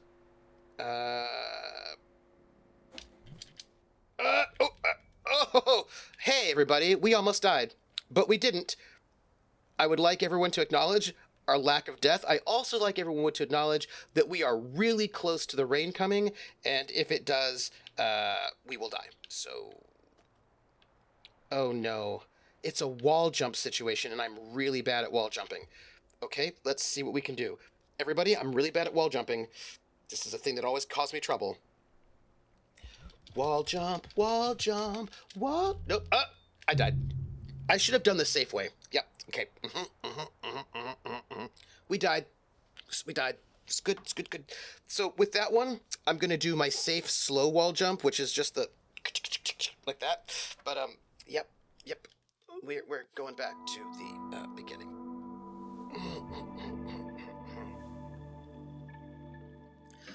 But everybody, check it out. We've gotten so far. So this is where we are now, right? What we know is there's a way, there's somewhere up there. We don't know where it goes. Also, I don't think we can get there without having maybe a spear to throw at that thing as a thing to catch. And we also know that there is another way to go we haven't explored here. And so one of these two places has got to have another hibernation spot or the gate. But I imagine there's probably another hibernation spot, one of these two places. But which one, I don't know yet. Oh, yeah, Naichu, so the things you don't know about me is that I'm really bad at wall jumping. I can only wall jump if I sing the wall jump song. Don't ask me about the wall jump song. It's just a thing that happens. You don't need to worry about it. And it's definitely not embarrassing. But when it's really close like that, I find that rather than doing like a full-on actual for real professional wall jump where I will often slip and die, it's often a little bit better for me to do the awkward one, which is more it's slower, but I'm guaranteed not to fall off and die like I just did there. Oh, you mean the upper gate? Maybe we can try it if we get there without dying, perhaps. Yeah. Hello, Turtle. I see that. I see your twitchy face. Whew. Yeah, you have not been here. But look, if I can sing this song, I've got a little wall jump song. It goes like this: wall jump, wall jump, wall jump, wall jump, wall jump. And if I can sing the wall jump song, then sometimes I'm able to successfully wall jump, but not always. It's really hit or miss. But if I don't sing the wall jump song, I almost never successfully wall jump. I wouldn't worry about it. It's not even a thing. Anyhow, so I feel like you could go with setting up a hazard. Like what I would do is like maybe make a stunt. Oh no, excuse me. Get up, go down. Come on, no, get in there. Go. No, stop it. Stop freaking out. Just get in there. No, don't stop. No. I was. I just was like, just get. So you know what's really fun? I'm not going to say anything specific, but I'll be. I mentioned I'll be doing some games over the summer, and one of the games I'm going to be GMing a game on someone else's channel, and I don't feel like I can say what it is. I feel like I should let the other person say what it is, although they sort of teased it the other night, and Nuggetosaurus may be a player in that game. Nuggetosaurus may have said yes to that game. Can I say what game system? That's a good question. Nugget, what do you think? I'm gonna ask Nugget. Do you think I can say the system? That's the question. Or do you think I shouldn't say the system? I know. It's very exciting. It's very exciting. It's just that the person whose channel it's on isn't here. Yeah, I feel like it would kind of give it away too, huh? Yeah, I think that's... I see those tentacles over there. But I will say this. I'm excited, and it's going to be epic. 12 sessions over the summer, and there may be... Oh, no! I died. I didn't press the button soon enough. That's cool. That's cool. Cool. Yep. I didn't... You have to... I have learned how to jump farther. That was cool, but my timing was off right there, so that was also cool. And by cool, I mean not cool. It's fine. I've died a couple of times. I wouldn't worry about it. It's okay. Distracted death. You know what? It's fine. It's not even a problem. Not even a problem. I usually only get 14 deaths a session, maybe a little more sometimes, so I'm sure I'm doing particularly well today. I will say that there'll be costume changes. I have already ordered some props for my GMing. One of my goals this weekend, which includes today, will be to write up the show Bible for the cast and also grading, but I've got to download some things, some exciting things that I absolutely am excited about that, Oh no! Almost had it. Oh, Max, we do have to do 17, 18 deaths, thank you. We do have to do more Sandman. That is true. But that is a thing right now. This one is this is a 12 session thing. I just need to figure out when we're gonna do, because here's the tea. I have a number of games that are on my plate to play again. I've got to do more Sandman. I need to do more Cthulhu Confidential. I want to do more Night's Black Agents. Oh no! Oops. Oh, hey. This is the Scav's home. I should not stay here very long because, oh, there's a flag. What does this flag do? It's a flag. Will I get in trouble for having one of their flags? If they see me with this flag, will they kill me? Oh, hello. I don't know what this flag does. I don't know if having it will get me in trouble. What if the Scavs see it and then they know that I've stolen their flag and then they kill me? Or what if why is that thing there? What if I win because I have a flag? Everybody, I have a thing I've never had before in this game, and I don't know what it means, and I don't know if I'm in trouble or if I'm not in trouble. I don't know if this thing is going to save me or kill me, because in this game, no! Why are you here?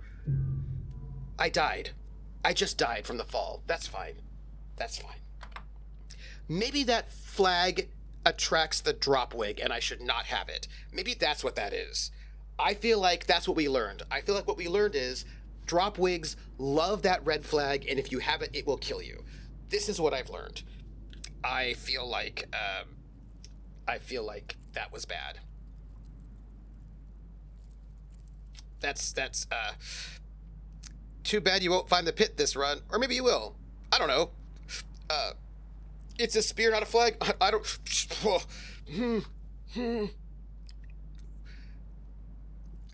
I feel like sometimes we might learn the wrong lessons, and I think the lessons we need to learn is things are trying to kill us. But that's cool. Cool. We're gonna, the thing is, I feel like they've got explosives, and explosives are fun. Oh. Anyway, look. 12... Oh, you know what I've got? Here's why I've got to do the show Bible. What was that? The reason why I have to do the show Bible, is because I need to go and find out when our start date is. So I've got to go put up the call sheet for the cast, because, by the way, Nugget, I don't know if you know this, everybody that we asked has said yes. So we have our cast of 5, And there's some people you know. There's some new people. There's some old people. That's all I'm gonna say. Oh, so here's the thing, Turtle. In the words of Auden Franco, every tool's open if you hold it right. Oh yes.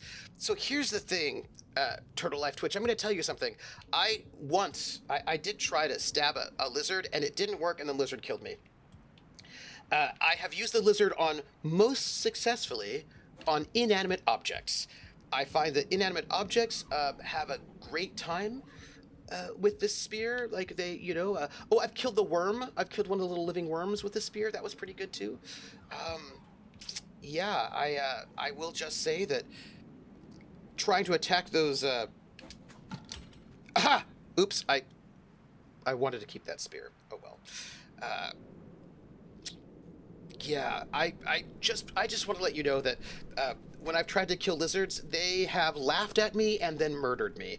And what I have learned really is that I should not mess with lizards because all they want to do is murder me in like a very rude way. There's yeah. Whew. I'm trying so hard not to backseat about the lizards. Yeah, they like to kill me. Is really what it is. They are rude, crude, and socially unacceptable. And sometimes, if I'm really lucky and my life is going well, one of them will fight the other one for my carcass, and I will survive. Just because they're fighting each other, and that gets me out of there. But generally speaking, Somebody's watching me. Whew. I always feel that somebody's watching me, and I have no privacy. Whoa, I always feel that somebody's watching me. Tell me, is it just a dream? Ba-da-ba-bow. Thank you for that follow. It is much appreciated, Turtle Life Twitch. Thank you. I would like to see if I could. You know what? I'm not going to even mess with it. Not even going to mess with trying to do a wall jump there and maybe die. We're going to just not even worry about it. We're just going to do our job. We've got enough food at the moment. We don't have to worry about it. We're just going to, just be chill. Thank you for that. Thank you for that follow. Yeah, we're going to just not, we're going to be a little conservative, not be wild. Just try to do what we got to do, go where we got to go. It'll be fine. Rating of the urges. Yeah, the thing is that my understanding of this game is that the designers originally gave you absolutely no help, right? They did not want you to know anything. They wanted you to just go and figure it out through trial and error. So I am trying to honor that experience. Just trying to figure it out with that's bad, everybody. That's bad. I think I'm in trouble. I think I misjumped, and I think I'm in trouble, and I don't know. Oh no, everybody. I died. Yep. That was a death.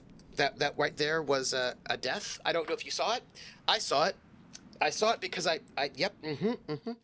That was me. That was all me. That was me. I take it. I do not blame the game for that one. I will just take that death. Yep. So far today, we have died only 15 times, which I feel like is pretty good. We're still under par.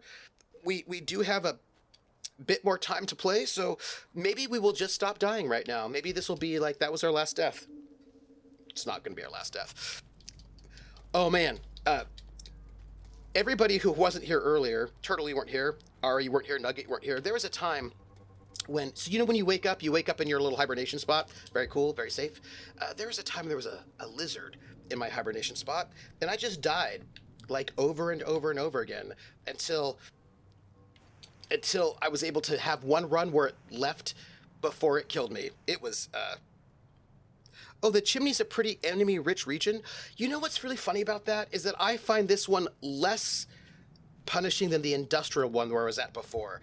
People have said that this is a harder region than the industrial one, But I just got to say that industrial one was just, that was where I had a lizard in my hibernation spot. Just, I died a lot, is what I'm trying to tell you. I died a lot. It was rough. Oh, can you only have one spear at a time? Interesting. Okay, that's fine. I can handle that. Whew. That was the lizard. Yeah, the lizard. He was camping. He was just like lol, and then he would like teabag me, and he played a lot of Halo, and he yelled at me a lot. That lizard. It was really rude. I was very sad. It was all like red versus blue. Come here, little bats. I just want to eat you. No, can we just like? No, I just want to. Bat? No. You know, the thing with the bats are, they don't want me to eat them, and I kind of feel like that's rude. I feel like everybody eats me. Well, I'll eat that one then. Hey, little scab, how you doing? Are you gonna kill me like everybody else does? Yeah, that lizard was extremely not cool. I found it rude. Call of Duty lizard. Spawn camping for life. See, I died, everybody. That was not my fault. It probably was my fault, but I just died. I was like totally there, and I died. It's cool. Look, here's the thing. I have the lowest level of runes, so I can't lose any. Can't lose any more runes, so I feel like it's fine. Yep. It's fine. It's fine. I don't even worry about it. Yep, everything is fine. So, Atomica. I think maybe you could create a stunt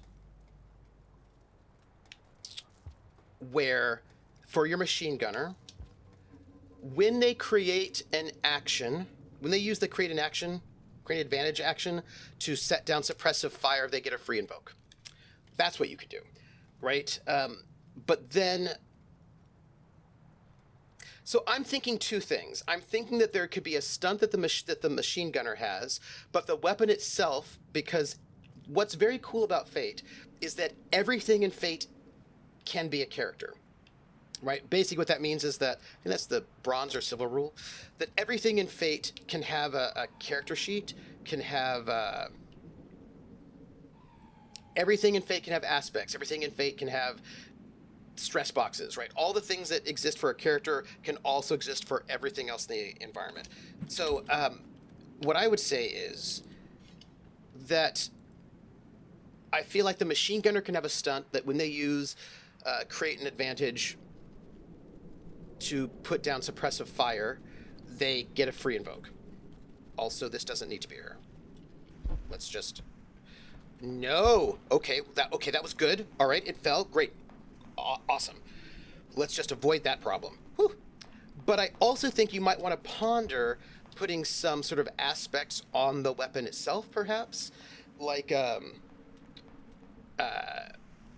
inaccurate, right? You could put inaccurate as a aspect on it, so that at any time somebody could invoke inaccurate for, for extra defense. You could put... I actually do like the ammo thing where you can get a bonus, but if you can use it to attack everybody in the zone, but if you do, then you have to reload. Or you could say that...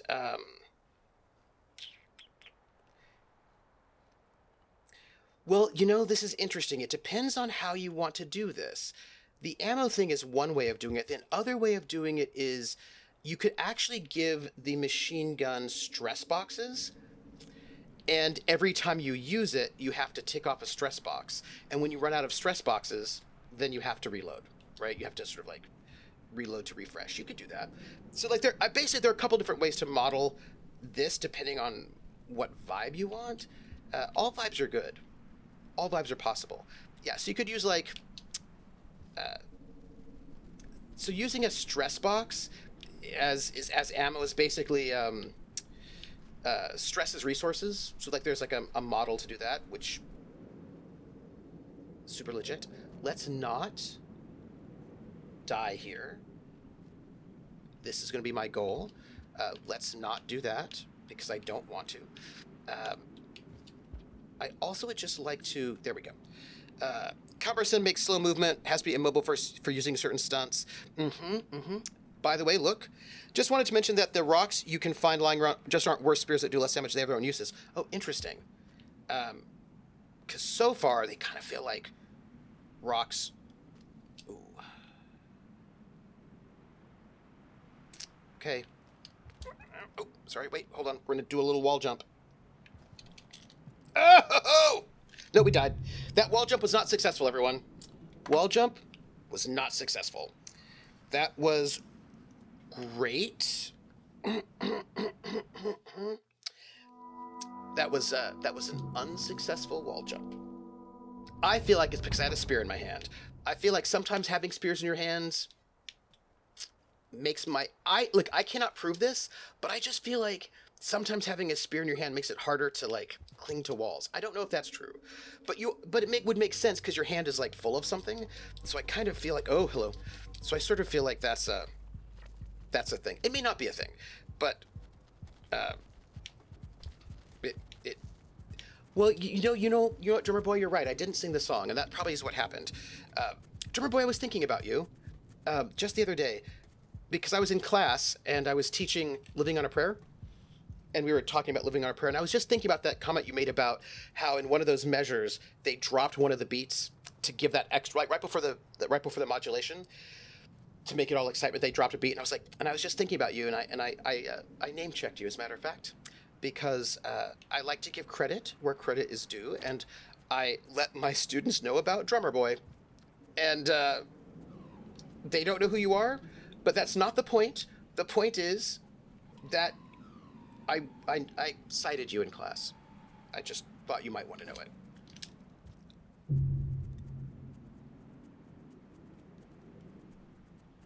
Wrong button, everyone.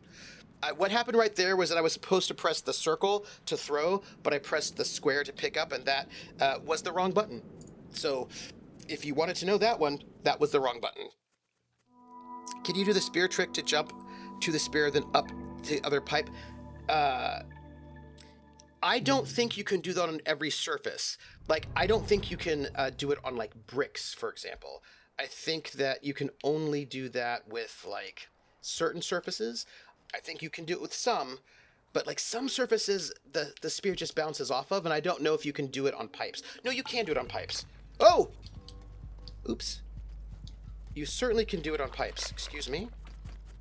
For a moment, we've got a bit of a problem here, and I would just like to avoid this problem.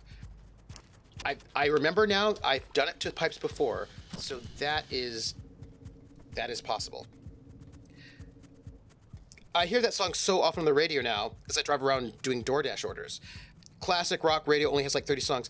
You know, this is so interesting. I may have been, but I feel like some surfaces say yes and some say no. Pipes, absolutely, I've done it with pipes before. You know what's funny about that? This idea of the 30 songs, there was this 80s, 90s Now station, don't ask me, that also only played 30 songs. And I was thinking about that a lot because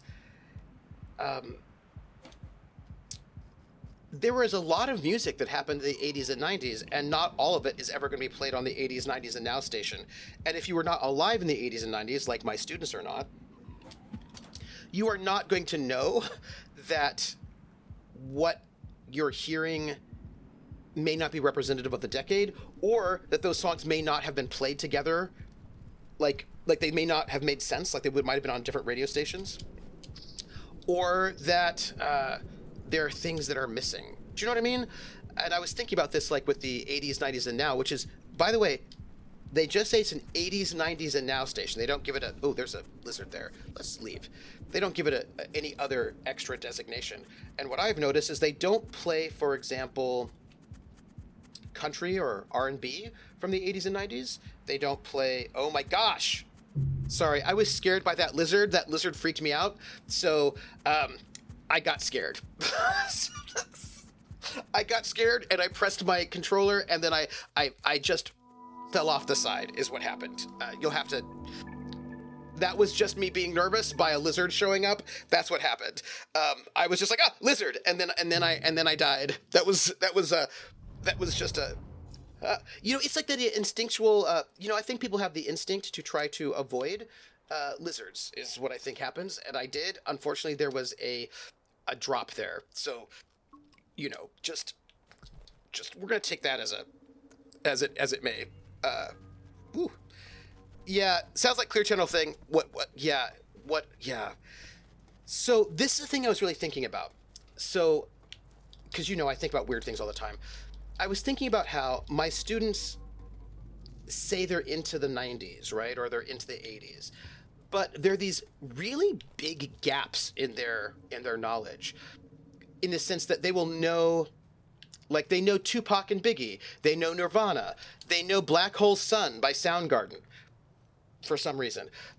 They know so many things, but then there are these other things that are really famous or that were really famous and were really big at the time, but they don't know them at all.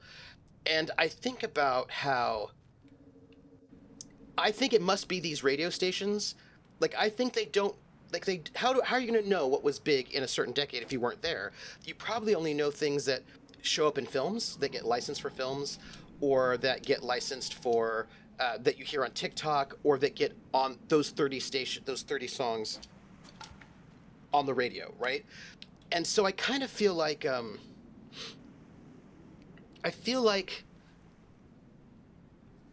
we're going to get these massive gaps, right, in our musical knowledge. And so I've been thinking a lot about the ways in which musical memory works and how we forget things that, already my students have no idea, they don't know who a bunch of people are who I am surprised they don't know who they are. And no. Excuse me, there's a lizard there, and I'm not excited. No, go down. Okay, here we go. Sorry about that. There was just a lizard situation that I was not appreciative of in any way, so let's just note that. Whew. Ah! I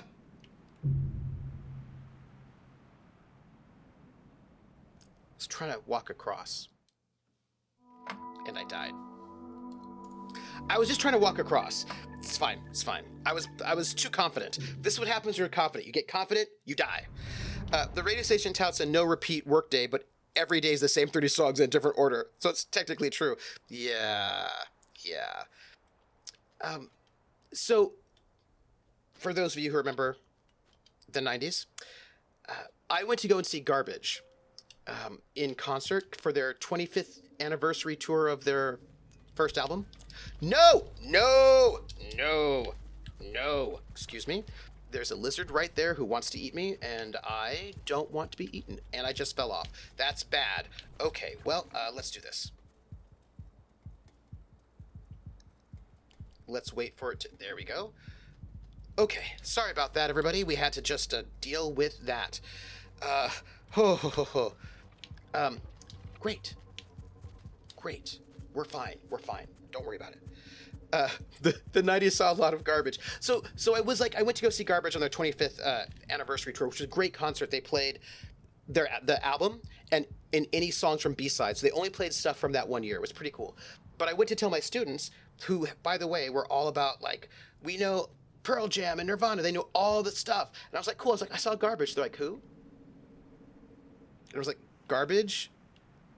The band from the 90s? Butch Vig, producer? I'm like, oh yeah, we never heard of them. I was like, they've done a Bond song. They're not obscure in any way, no? But they had no idea who they were. And I was like, that is so weird, because they were played on MTV. Like they got MTV airplay. They had a number of hits. So that was just really interesting to me. Never heard of them, but to be fair, I was born in 93. Fair, but Nugget, I suspect you also don't brag about how you know everything about the 90s. Do you know what I mean? I'm gonna just guess that that's not you, that you're not I know everything about the 90s. If it's alternative rock for the 90s, I know it. I just bet that's not you. That was some of my students who then also did not know Garbage. That's all. Yeah, so you're I know nothing. Shirley Manson is great. Shirley Manson's no. Why do you always show up here? Shirley Manson is awesome. And why are you Why? Why is this my life right now? Why is this my life? Why? Why? Why is this happening? Why is that creature there? Why is this going on? Oh, they're in a fight. That's great. No! Okay, so here's what's happening, everybody. That drop wig is hiding up above there, and if I come out, it's going to drop down and kill me. So, what do I do about this? Oh, oh man. Oh, I'm only by the way, that one there, I'm only happy when it rains, my favorite. Okay. Oh, gosh! Okay, hold on. Okay, great. They're fighting in my haven. Why are you in my haven? Leave me alone. I'm gonna just leave. Just going this way. We are not even going to like stress out about what's happening down there because it's none of our business anymore because we're leaving. That's it. No! Why? Okay, so you know how there's the badness down below? There's also a lizard up there. Just there, right where I need to be. That's so cool.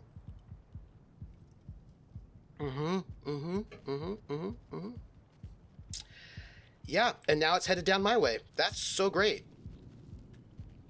So awesome. Now, okay, and now it's going, okay. So cool. So cool. Awesome. Let's just pretend like if we go back up, it'll have left. Because maybe it will. Sometimes they leave. Sometimes they just go away. This one did not. Nope. Did not. Great. So cool. Oh, you suck.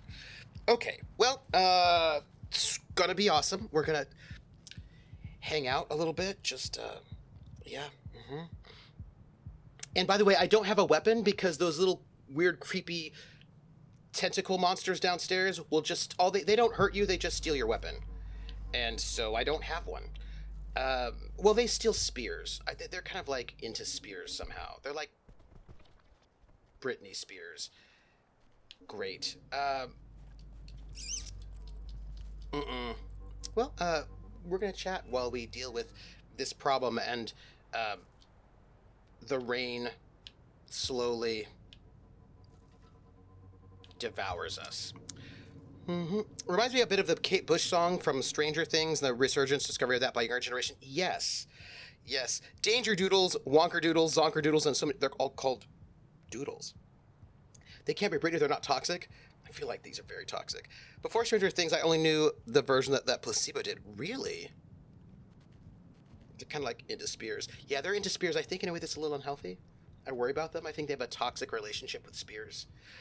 Also, I would really like this lizard to leave. No, not that way. By the way, I only have half of my time, like our time clock is half down. And that makes me sad. I just want it to go away. Do you know what I mean? Like, I just want it to leave. To make like a tree. Oh, excuse me. And get out of here. We'll do this. It's going to be really cool. Watch. No, jump. No. I wanted to drop off. But okay, so here's the thing about this game. Just because it's eaten me doesn't mean I'm dead yet. I might not be dead yet. I might still live. Because another lizard might come and attack that lizard and then save me. Well, it's not really saving me. It's just more like getting into a fight, and then while it's in a fight, I might be able to escape. So we're going to wait to see if, while it's chewing on us, another lizard or maybe like a vulture might show up and attack it, and then I won't die. So we're going to just see if that happens. It might. It might not, because, you know.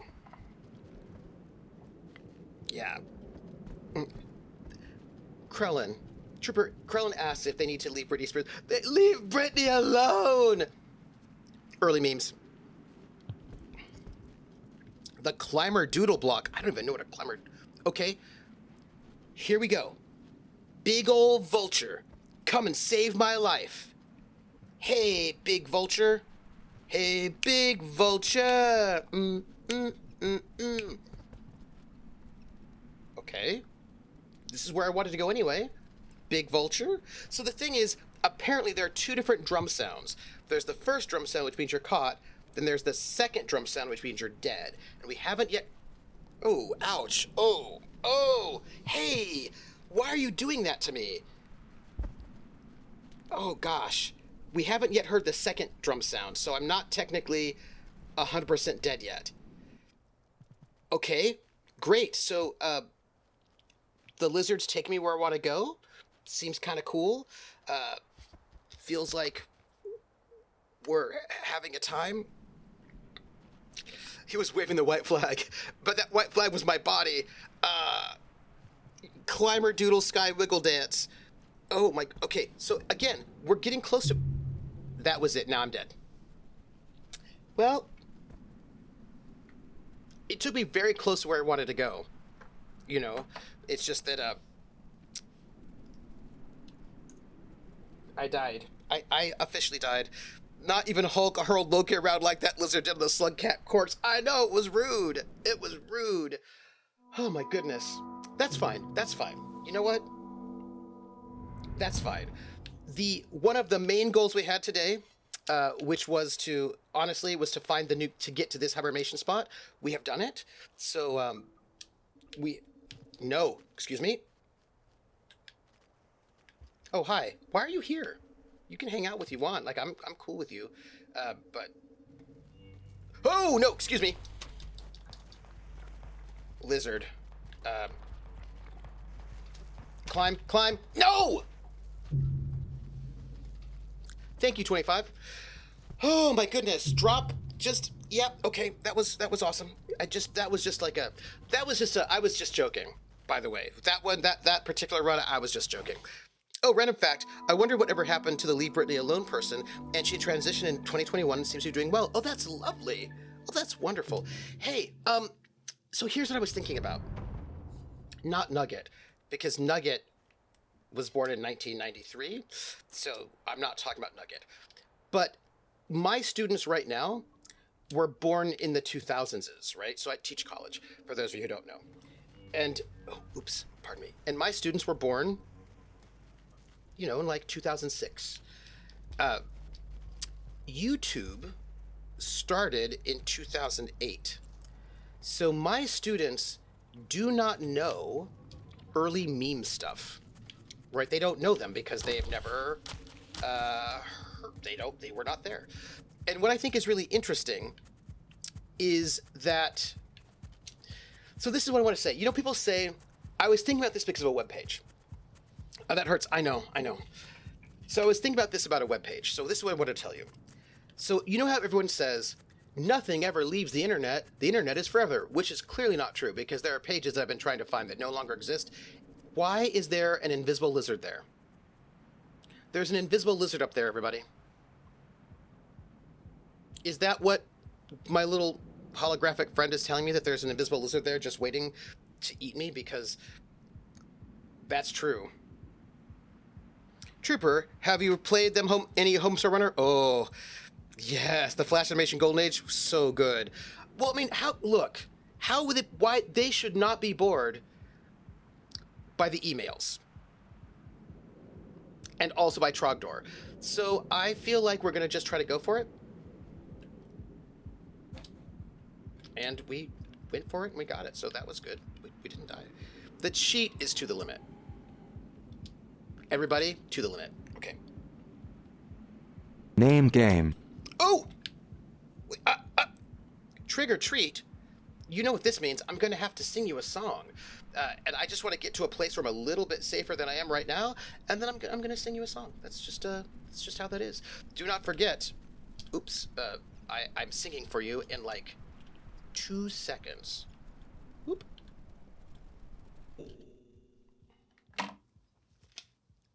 The name game.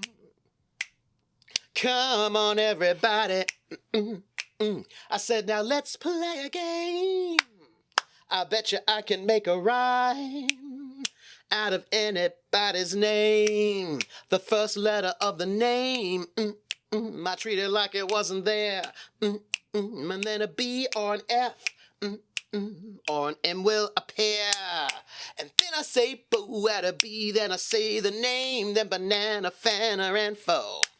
Then I say the name again with an F very plain, then a fee, fi, and a mo. Then I say the name again with an M this time, and there isn't any name that I can't rhyme.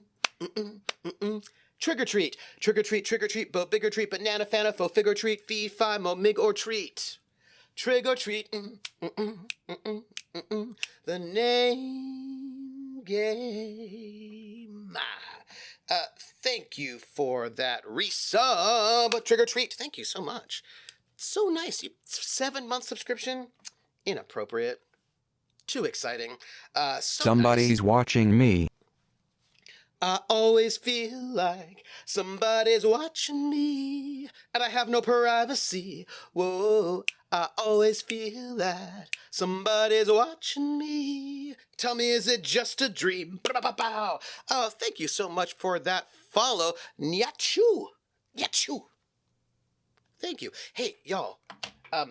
I just checked, and my donuts are here. It'll take me like 2 minutes to get them. Give me 1 second. I will be right back. I've got a donut that is waiting for me. I'm just going to get it, and then we're going to die a little bit more. Hold on a second. 1 second. Hold on.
I'm back. Here. So I have donuts. The donuts are here, but also frozen lemonade is here. So my life is really good. We have got, like a good 40 minutes left of gaming today. And about that. And I've got frozen lemonade. I've got donuts. And I've got friends on the internet to hang out with and talk about all the cool things. Life. And also, classes are done, finals are not, grading is not, but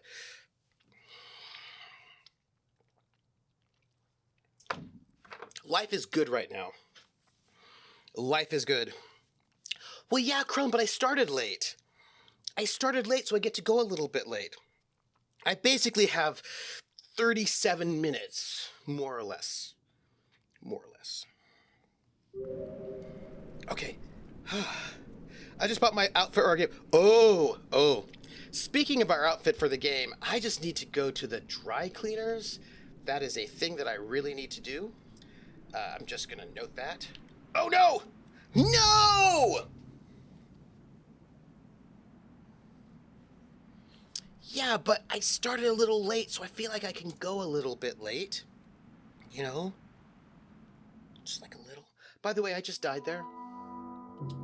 Just thought I'd point that out. I don't know if you noticed, but I did. I feel like maybe you didn't notice that I died. I did, however, die. Yeah, by the way, I need to go to the dry cleaners. I think I also need to get my academic robes dry cleaned as well. You know how it is, the life of... You would not be surprised how rarely academics dry clean their academic robes. Very rarely. I'm going to tell you some things about academic robes. Why? Because I can, and it's on my mind. So first off, they're very expensive. If you're going to go and get... they're like $700 to get your academic robes, like PhD robes, right? Once you get your PhD robes, If you go get some, they're like $700. So they're quite expensive. We do not tend to dry clean them that often because we wear them twice a year at most, right? So, like, generally speaking, you're going to have your academic robes in their dry cleaning bag, and you are going to probably just keep them in that bag in your office, and then once every year, twice a year, you put it on for like 30 minutes and then leave. So, there we go. So, we don't dry clean as often as we probably should. They're $700. And, oh no! No! Why? Why? No. You know what? Leave me alone! Leave me alone. Leave me... Oh! I died.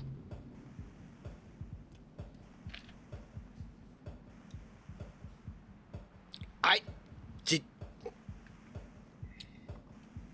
That wasn't even me.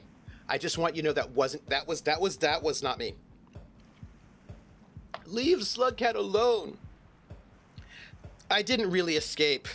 I mean, I sort of did, I guess.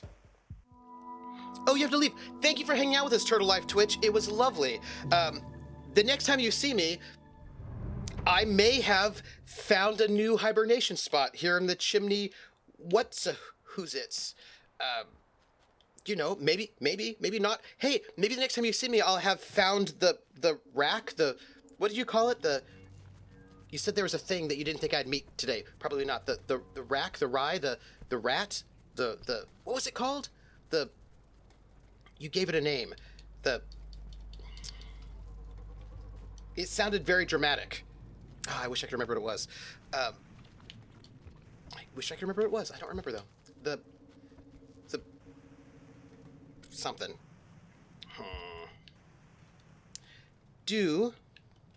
Oh! Ouch! Pardon me, I just died. I just got a... Don't take my spear. Whoop. Excuse me.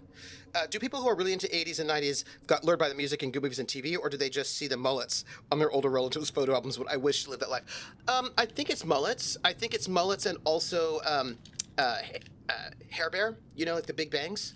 I think it's that. I think that's really some of like the really biggest bangs, the biggest mullets. I really think that's what they wanted, I think. The pit. That's what it was. The pit. The pit. Yeah, maybe the next time you see me, I'll have found whatever the pit is, and then also escaped it, or survived it, or... maybe I will not have. I mean, like, that's also very possible that whatever this pit is it a Brad Pitt? I mean, oh man, I lost my spear. The pit. Maybe. So, side note that's related to this, but not the same. I really enjoyed, I've enjoyed a number of platformers in my life, like Mirror's Edge, or Prince of Persia.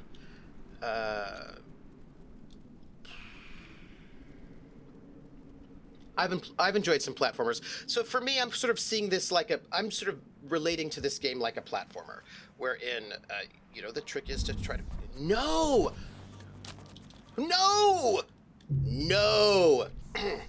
It's like a platformer with vultures. So I'm just trying to like get in a platformer zone with it, where I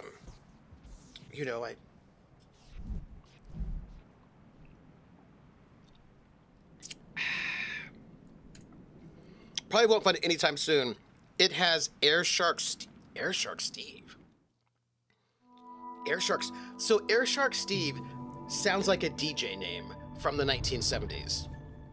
Like, I feel like Air Shark Steve hangs out with Wolfman Jack. Hey everybody, I'm Air Shark Steve. Welcome to Post-Apocalyptic Slugcat Radio.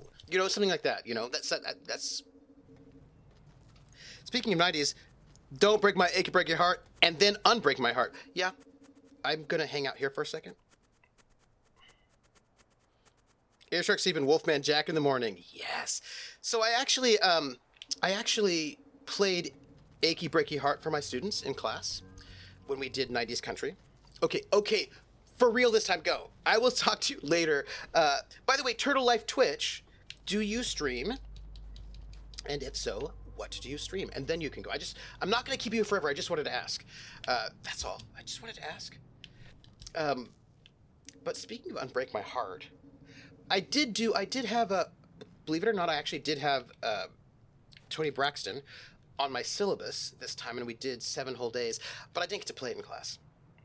You do not stream. Oh, that's all right. But, there was a radio station in Bryan, Ohio that had a character who allegedly went out in his car to give the traffic report. Thank you for being here, Turtle Life Twitch. Do you know that I'm not going to talk to you anymore because I know that I will just distract you. But it's just that there's that band, the Turtles from the 60s, that did Happy Together. Imagine me and you and me. No matter how we toss the dice, it's gotta be. The only one for me is you and you for me. So happy together. I can't see me loving nobody but you. That's for all my life.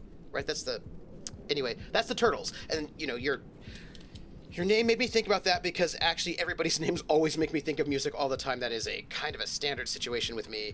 We're going to just go down to here. That's it. And we are going to very quickly... No!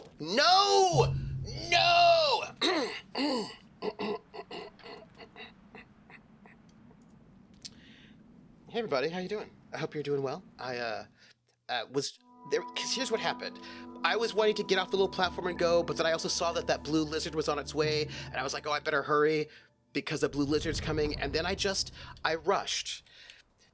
I rushed a little bit, and I probably shouldn't have because being a little rushing made me overstep the spot, and then I died. That's what happened.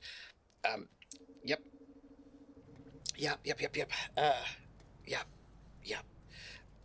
One day he said he saw a cat, so got out of the car, came back screaming it was a skunk. I think it was played for laughs from the studio, actually.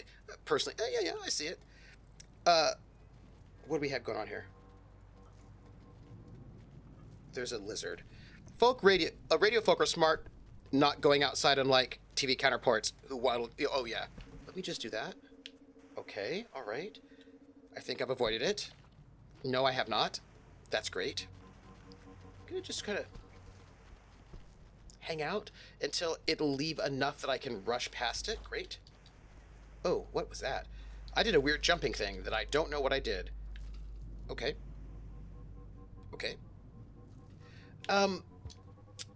I had a thought. Oh yeah, academic robes. So anyway, our academic robes are pretty pricey.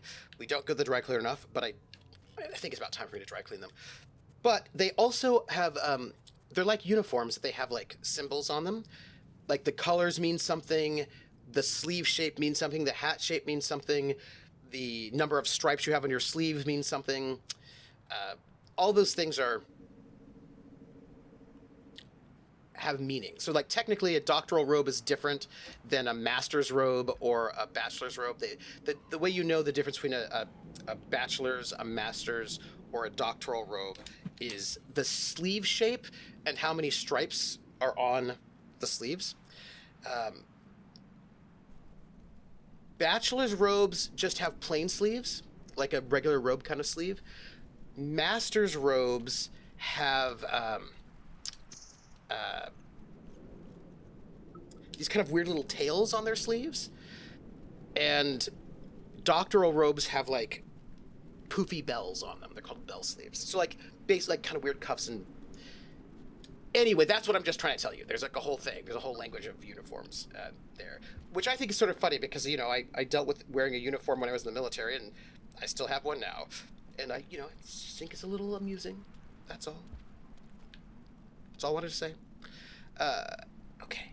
By the way, we're not going to go and get those cool little, I know that we could go and try to get those weird worm things, but we're not going to. We're going to not even worry about it. That's just more distractions that we don't need to deal with. They might be really great, those weird little rope worm things, They might be awesome, but we're not going to mess with that. We're going to just try to be efficient in our time. And, you know, that's it. That's all we're going to do. It's going to be fine. Okay, heading out for my own stream. Oh, I will see you. I will see you later, Max. I will see you later. Thank you for hanging out with us. Also, I really want to do... I've got things I want to do over the summer. And I want to invite Ari to do a one-on-one game with me. So that is a goal that I have. Because, so I've done like some Cthulhu Confidential, I've done some Night's Black Agents solo, and I think I want to invite Ari to a Night's Black Agents game, is what I think I want to do. That is my current thinking, because it'd be like Ari, don't listen. You don't need to hear this. You don't need to hear what I'm saying right now. Yes. Okay. Well, then fine. You already said yes. Great. Yay. Okay. So here's the thing. I've got this grand plan that does not. Oh no. Okay. Well, we're in trouble. We are in trouble right now. At this moment, we are in trouble. We are slowly sliding down this wall, and we're going to die. I want. No, I don't want you to bounce at all. Not at all. I just like to mess. I just died. I just thought I'd share with you that was death right there. That I just overshot and then I died. That was it. That was it. Yeah. Why do Ivy League school hasn't made UCP camo robes for this? So I think that Greg has forgotten, but I haven't forgotten. So I did there's a game called Night's Black Agents, and it's a gumshoe system by Pelgrane Press, and the whole concept of the game is Jason Bourne meets Dracula. That's the whole concept of the whole game. Is that basically all the players are spies, like badass spies, and they're hunting vampires. Vampire conspiracy is bad. That's the story. And there is a solo version of the game that came out called Solo Ops, Night's Black Agent Solo Ops. And so that's one player, one GM, badass super agent trying to fight the vampire conspiracy. And I ran an adventure with Greg, and it was great. And then I have this idea that what I want to do is run 3 more people through adventures, and then have a big maybe meta team up like the Marvel superheroes. And I have not done a solo RPG with Ari, and Ari is such an amazing RPer that I know it would be amazing. And so I want to invite Ari to do I find that it's like maybe like anywhere between 2 to 4 sessions, depending on how the player goes. I don't really know. Like I usually like maybe reserve 3, and it might be 2, it might be 3. But yes, I want to do that. That is what I want to do. And I am very excited about it. And I was like, oh, I want to. So speaking of what I want to do in the summer, because the summer's coming up, I want to run Night's Black Agents with Ari. I want to run Cthulhu Confidential with one of my 2 who are up again, because I think that both Jackie Dash and also I think both of my original Call of Cthulhu Confidential players might be available to run, because they've been really busy, and I think I might be able to get them to play again, which I'm very excited about, because they're great to play with. And also, it's been a while since we've had Jackie Dash here, so I'm saying that I feel like we've got some chances here to get that going. And of course, I do want to also finish Sandman. So I've got these little 1-2 shots that I really want to do over the summer, because I can. Oh, Jackie Dash is great. I love Jackie Dash. Jackie Dash is just such a decent human being. You know what I mean? Like And also, so basically, Jackie Dash and Algernon Bolden are AJ are okay are have are players in this Cthulhu Confidential thing I did years and years ago, but also whenever I get time, and I would just like to do further adventures with them. And no, oh okay, I'm not dead. This is great, not dead. Ooh. Yeah, they're both gems of people. I adore them both. So yeah, and there's like basically, I tend to spend the seasons in between seasons of Traveler doing something else, just like because like I like to give the cast a break so they have some free time. Because for example, Ari got cast in a really cool show, and we'll be doing that a bit this summer. So like get a little time off, which I think is. Am I where I need to be?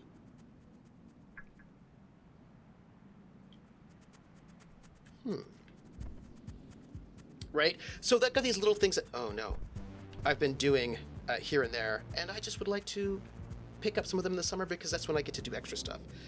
Yeah, his character died, but that's okay because I have to finish Twilight Road with him and PB and Billy. So, I got stuff for him. Oh gosh. No, and go, and go, and go, and no, I died. You know what? You can't kill me, bird. I'll kill myself. I died. In case anybody wanted to know, that was a death. That was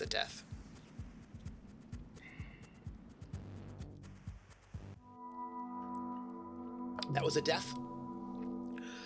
But that was me just trying to avoid. You know what though? I went out on my own terms, so I feel like that was a good death. I feel like this is a high death count today, but also it feels pretty chill. That's because, oh no, excuse me. Sorry, there was a lizard right there hanging out. I died by my own hand.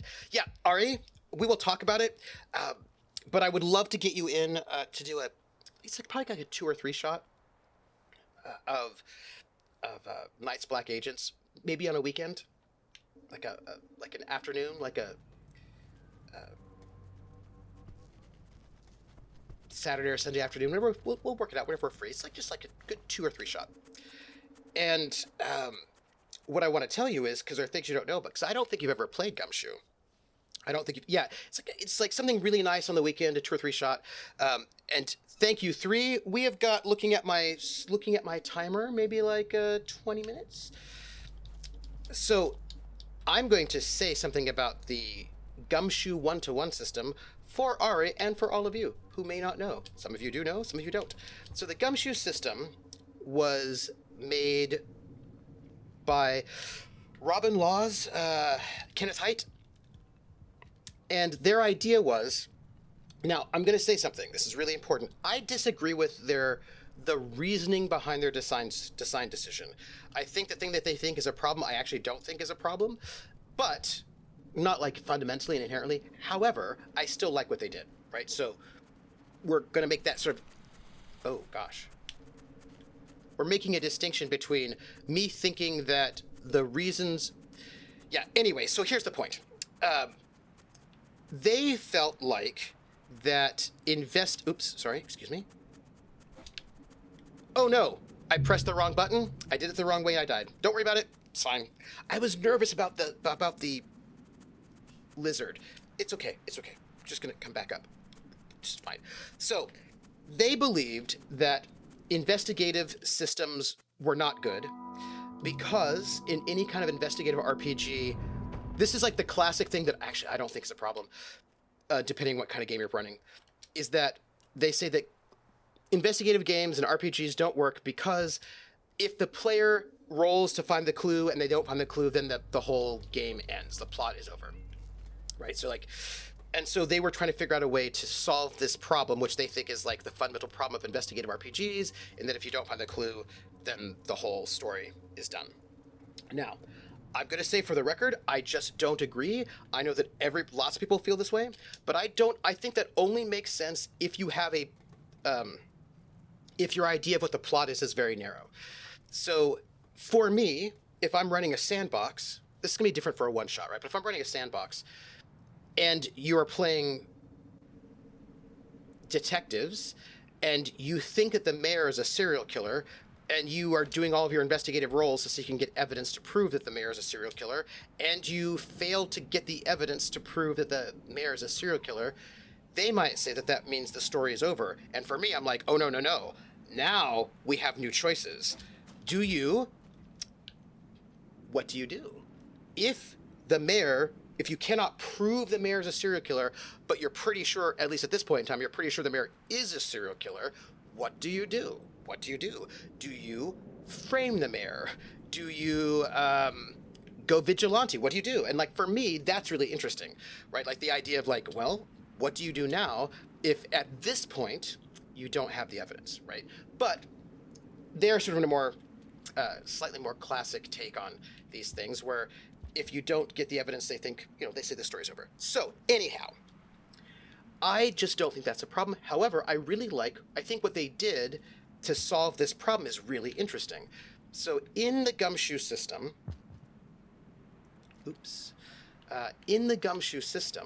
you have two types of skills. You have information gathering skills, and you have other skills. You set up for example, that's what I mean. You could set up a trap. That's what I mean. I'm really into giving the players conundrums and problems, and then seeing what they do with them, right? Is seeing how they decide to address those conundrums and problems. That's what I'm about. But anyway, love a good trap. But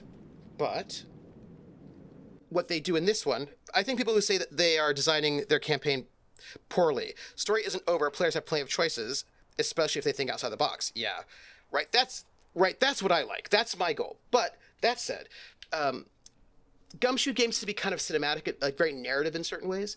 But what they do instead is they sort of divide skills into information gathering skills and non-information gathering skills. And in Gumshoe games, you never roll for investigative skills, ever. You automatically succeed in investigative skills if there's information to find there. So that's it, right? So like you just don't ever fail those skills. Non-investigative skills you do have to roll for, because those are not the core of the game. The things that are most important in the game you just don't roll for, and that's getting information. Everything else you do roll for. So here's what's interesting about it. Now, when I first read this, I was like, I don't know how I feel about this. Is this good or is this bad? What do I think about this? And so I thought, the only way I can know if I like this or not is to run it as a GM, right? I have to GM it to see how it works. And it's actually very interesting because it changes things, right?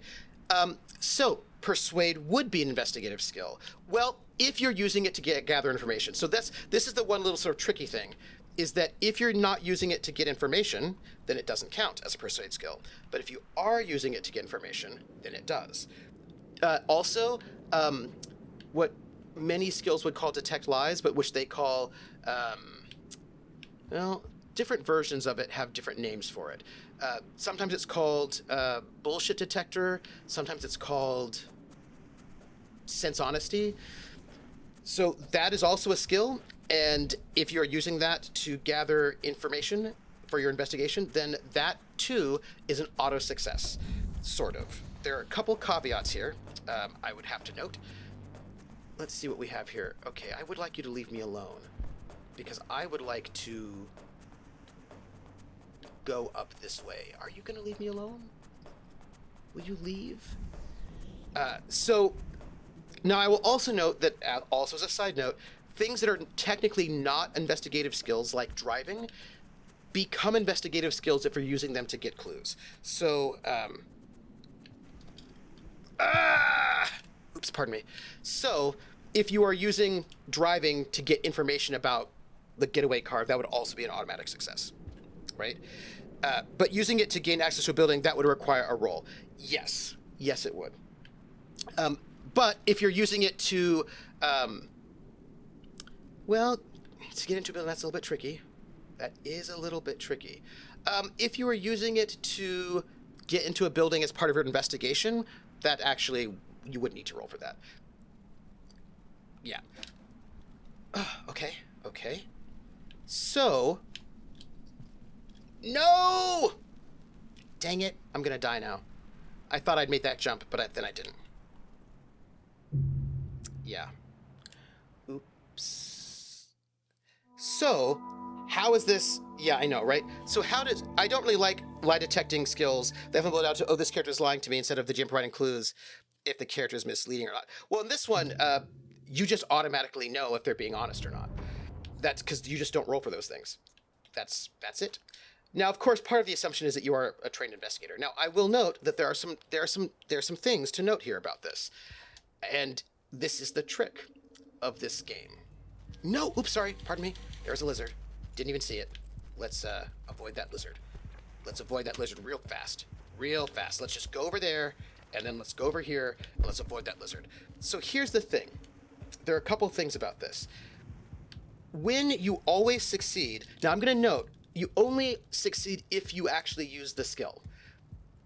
You can't, like, you have to actually say, my character searches the room.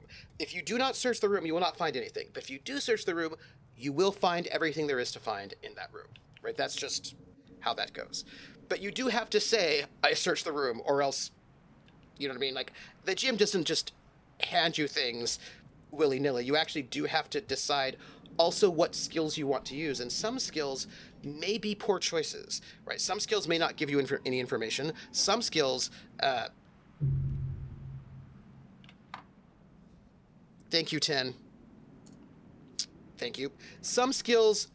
So, for example, let's say there's a person, a suspect, that you want to get information out of. There's more than one interpersonal information gathering skill. There's intimidation, there's persuasion, there's flattery, there's all sorts of things. And if you choose the wrong skill, then you might have trouble, right? Because some people will not respond well to intimidation. Some people will not respond well to flattery. So if you pick the wrong skill, you might screw yourself over a little bit. So you have to sort of figure out what skills you want to use in a place. But here is basically the trick of this game system. There are two tricks. The first is... Oh, there's really one big trick, and I'll tell you this... Well, they're two kind of cool things. But the first thing I wanted to say was about detect lies, or it's not detect lies, it's assess honesty. About the assess honesty skill, you do not know what the truth is, you just know whether or not they're being honest. That's all you can tell from that skill. So if somebody tells you something, you can determine if they're being honest with you or not. Well, if they're honest. Now, I will note that if a person believes what they're saying is true, then they will come off as honest, even if what they're saying is not true. So just because somebody pings as honest doesn't necessarily mean that what they're saying is true. It just means that they're being honest about it, which could mean that they are believing false statements, or it could mean that they are perhaps not, perhaps a little sociopathic. So you've still got to know how to ask the right questions to the right people. Absolutely. Also, some people are dishonest and will read to you as being dishonest, but they didn't do it, right? So, like, let's say you are investigating a murder. Oops. Excuse me. There's a lizard there. I thought I could get down there before it came out, but I was wrong. So I'm going to just hide here for a second until this leaves. Or it eats me. There we go. It ate me. Yep, that's right. So the other thing is, and this is a thing that happens all the time in investigations. Let's say you are investigating, you're questioning somebody. A suspect. And you're asking them questions. And you say, do they seem honest? And I might tell you, they seem like they're hiding something. And that's true. Like, you ask me, I'm going to assess honesty on them. Do I sense that they're being honest? And I might tell you, no. That doesn't mean they did it. That doesn't mean that they're the murderer. It might mean that they're having an affair, and they don't want you to know that, right? You know what I mean? Like, so because it's because the skill is not detect lies, it's assess honesty, and that's actually a little bit different. You can get a sense of whether or not people are being deceptive or are being evasive or lying, but they may not be doing it because they're the murderer. They may be doing it because they have some other thing that they're hiding, right? So like, you get information, but you don't know. So the thing about this, ultimately, by the way, I died, is that, and this is a very different kind of structure, right? It's a very, the thing is, you get all of the clues, right? That's how it works in a gumshoe game. You're going to get all the clues. You're going to get all the information there is to get. But that doesn't mean, but then you have to put it together, right? I'm going to tell you all the stuff. If you ask it, you'll get it. You'll get all the information, all of it, all of it. You're going to get so much information. Now, the question becomes then, so the challenge for a gumshoe game is not to find the clues, but to figure out which clues are relevant and what they mean, right? So that becomes the challenge for a gumshoe game is, yeah, you're going to find out all sorts of things about all sorts of people, and you're going to have a whole bunch of clues, and then it's, oops, it'll be up to you to figure out the significance of those clues, how to put them together, right? So basically it's like, I'm going to give you all the puzzle pieces, and then you have to put them together yourself. So that's what the challenge of a gumshoe game is, which I actually think is very cool. It's also very fun to do. Now, that said, there's this, oh man, there's this thing they've come up with with Cthulhu Confidential with their so Gumshoe was originally made to be played with groups, like a traditional RPG with a group of a full party. But they developed this special system just for one player, one GM, and they really thought about how to create mechanics to work with one player, one GM, and what they've come up with is really good. It is very elegant. I think it is very well done. It's really good. It's really, really good. Sounds like a TTRPG version of a Sherlock game we played. Yes. Recently I had a fun detective moment in a CSU game when questioning a coroner about a few dead people, one of whom was 22 years old, but was said to have had a heart attack, when I asked how someone that young could have had a heart attack. Ooh, tell me more. So here's the other thing that is unique to the one player, one GM version of Gumshoe, but my understanding is they liked it so much they then ported it into their newer versions, like their more newer versions of the full party thing. And that is, there are these tokens you get, and these tokens, so, and I think you start with like maybe 2, you get like 2 tokens. So here's the thing. Let's say you are, you're going to get the information, but that's all I can promise you, right? Let's say you want to break into a person's house using your lockpicking skill in order to get a clue. Well, since you're going to break into that person's house using your lockpicking, that is going to be an auto success, right? Because this is part of that system. You will not fail that lockpicking test. Guaranteed. You're going to get in. However, that doesn't mean that people won't notice that you jimmied the lock. They might well notice, because that is not covered by that system, right? You're going to get in, but you will also like leave evidence that you broke into this person's house, the mayor's house, let's say. So we have a certain number of tokens, and you can spend one of those tokens to not be caught, right? But you only have a limited number of those tokens, actually. So do you want to spend your token there to break in and not be seen? Or would you like to save those tokens for something else, right? So that becomes a really interesting element to the game. Yeah. And that's, he confessed he half-assed. Oh, that's interesting. Oh, that's cool. Or for example, let's say that you you meet somebody who's like a mob boss, right? Let's say, you're investigating the mayor, and you want to question the mayor's secretary to find out you want to ask the mayor's secretary a bunch of like questions because you're suspicious of the mayor. Well, oh no! Okay, I'm not dead. Well, you can absolutely do that, right? That is not going to be a problem. 100% you can, and you will get any information that the secretary has about the mayor. You can also get, no problem. However, that secretary is going to tell the mayor that you are asking questions about her, right? And so you get the info, but she's going to tell the mayor, and that might cause you problems.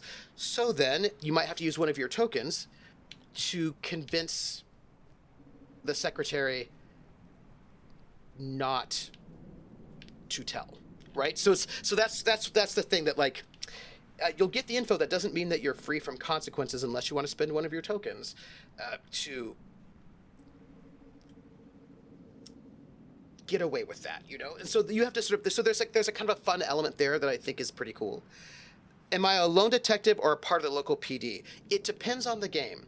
So in Cthulhu Confidential, you're a private detective. That's right. That one's made for detectives. For Night's Black Agents, you were a secret agent of some sort, but you have been burned and are now without support. Okay. Oh, no!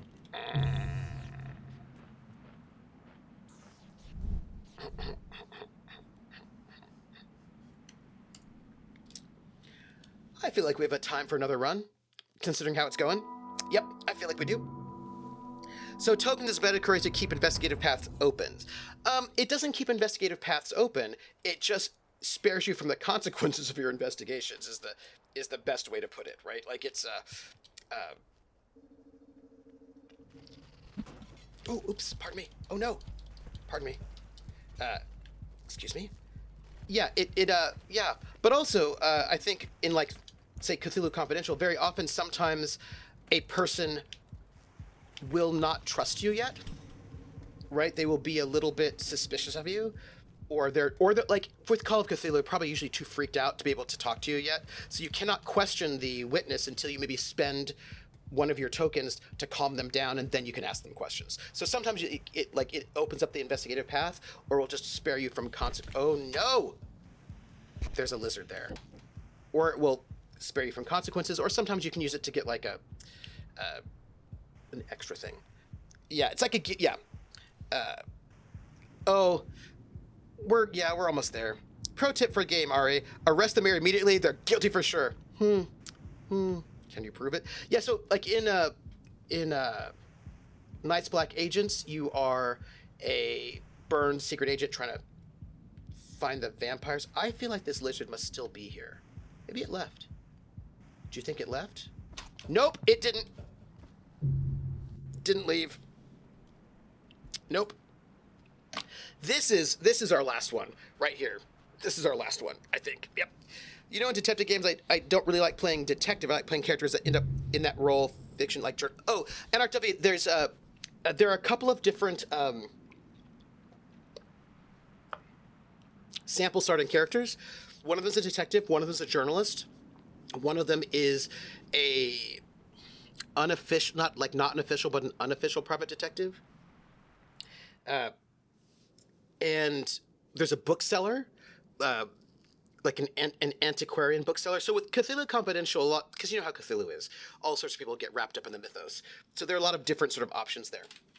They also have come out with one or two more one-to-one games, which I've not GM'd anybody in yet, but I'm going to. One of them is basically The Boys, but like you're a lone person trying to take down corrupt superheroes. And one is, I think it's a fantasy game where you are, that one may not be out yet, but you're sort of like maybe like a thiefy type. Yeah, so more options. But it's very cool. And can I tell you something about it? Because we have the 7 minutes. Let me tell you about something that's interesting about the... Again, the game is built very specifically for one player and one GM. And there are these interesting things that come about it. And that's one of the reasons why I really wanted to GM the system, because I was like, how does this work? So, you cannot die in this game until the last scene. So please note, this is a very much, again, like you're running through an adventure, right? It's very narrative, so it has like a traditional arc, right? You're investigating, right? So, well, yeah, but like in the outros. I'd like to play Gabriel Knight type character in the future, Call of Cthulhu game or something similar. So, oh yeah, that would be good. That would be good. So you cannot die in a Cthulhu in a gumshoe 1-to-1 game until the last scene. Can't do it. You can't die. I mean, unless of course you jump into an incinerator or something. But you cannot die until the very end of the game. However, what happens is in these games is that when you do tests, like if you get like everything is basically one roll. If you're going to do a test like that, and they're like, let's say you get into a fight with bad guys, thugs. You might get into a fight, punch them up, and if you lose, there are certain things that happen, like happened to Marcus's character. Marcus got into a fight at some point in time, not at the end of the game, but near the end of the game, and it was a bad one. And you get these cards, you get these sort of like a advantage or disadvantage, like status cards, like positive or negative status cards. And they can be things like, oh, broken ribs. The next physical test you make, you're at a -1, right? Or like full of confidence. The next social test you make, you're at a +1, like that kind of a thing.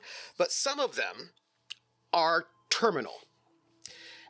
They will, and that what it says basically is that if you have this card at the end of the game, you die. So he got bleeding out, right? He was bleeding out. He got stabbed by this monster. He was bleeding. Yeah, he got knife in the gut, right? He just got this like big knife in the gut. So he's got the knife in the gut, and it's a terminal condition. So if at the end of the game he has that card, he dies. Now, what would you like to do about that? If you have a condition like that, you can always clear that condition by taking time. Taking time is a mechanic. And to take time, you go, like if he went to the hospital and took time, his character would not die. He would clear that condition card and he would not die. However, taking time does mean something. It means that you are taking time. And he'd gone to the shack where the evil bad guys were. He got stabbed in the gut. He was in big trouble. And I said, okay, so the bad guys are going to try to escape. They're going to do their big bad stuff.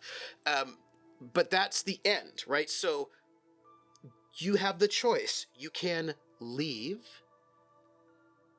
and go to the hospital and get treated. And then those bad guys are going to do whatever they want to do while you're gone. And they're probably not going to be here anymore when you get back. Or you can stay, but you will probably die. And he decided to stay. He decided to stay and burn the whole place down, and and then he died. So there's that thing where every time you sort of take time to clear a condition like that, it gives the bad guys, the antagonists, time to do whatever they're going to do. And maybe you don't want to give them that time, right? So there's this sort of interesting time pressure about, do you take time to clear those conditions or do you try to push through them? And if they're terminal, you know that if you do not take time to clear them,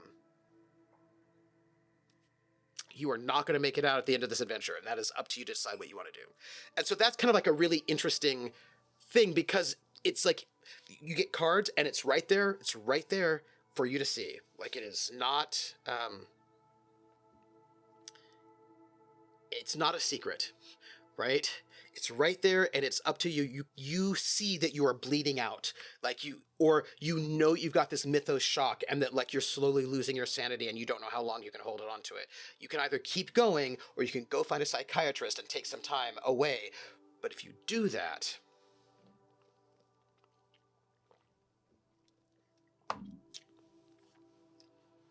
maybe they're not far enough along on their plot that you can catch up to them. Maybe.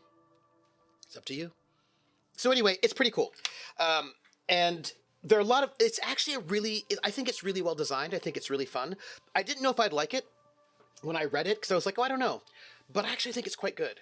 I think there's a lot of really neat things about it. And as a player who likes to mess with rules, there are a lot of really cool rules in there as well that are neat. So, and I will tell you, and then I'm going to go. The way it works is that you roll d6s, right, for your challenges. And you have like when you're rolling challenges, right? If you're investigation, you don't roll, but you have a skill that's usually ranked 1 or 2. You might have like a 3 if you're really good at it, but you add dice and you need to get a certain number, but okay. So I'm going to tell you this. In like a full challenge, there are 2 numbers to worry about. there's the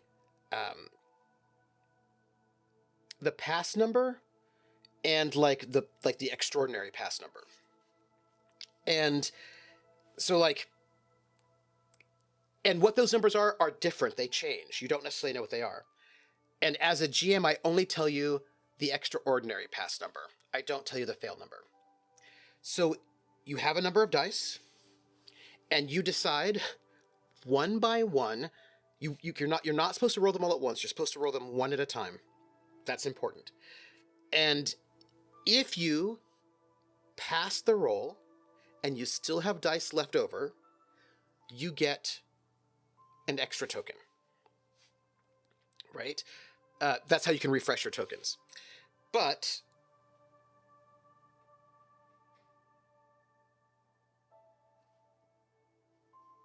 you don't know what the fail roll is.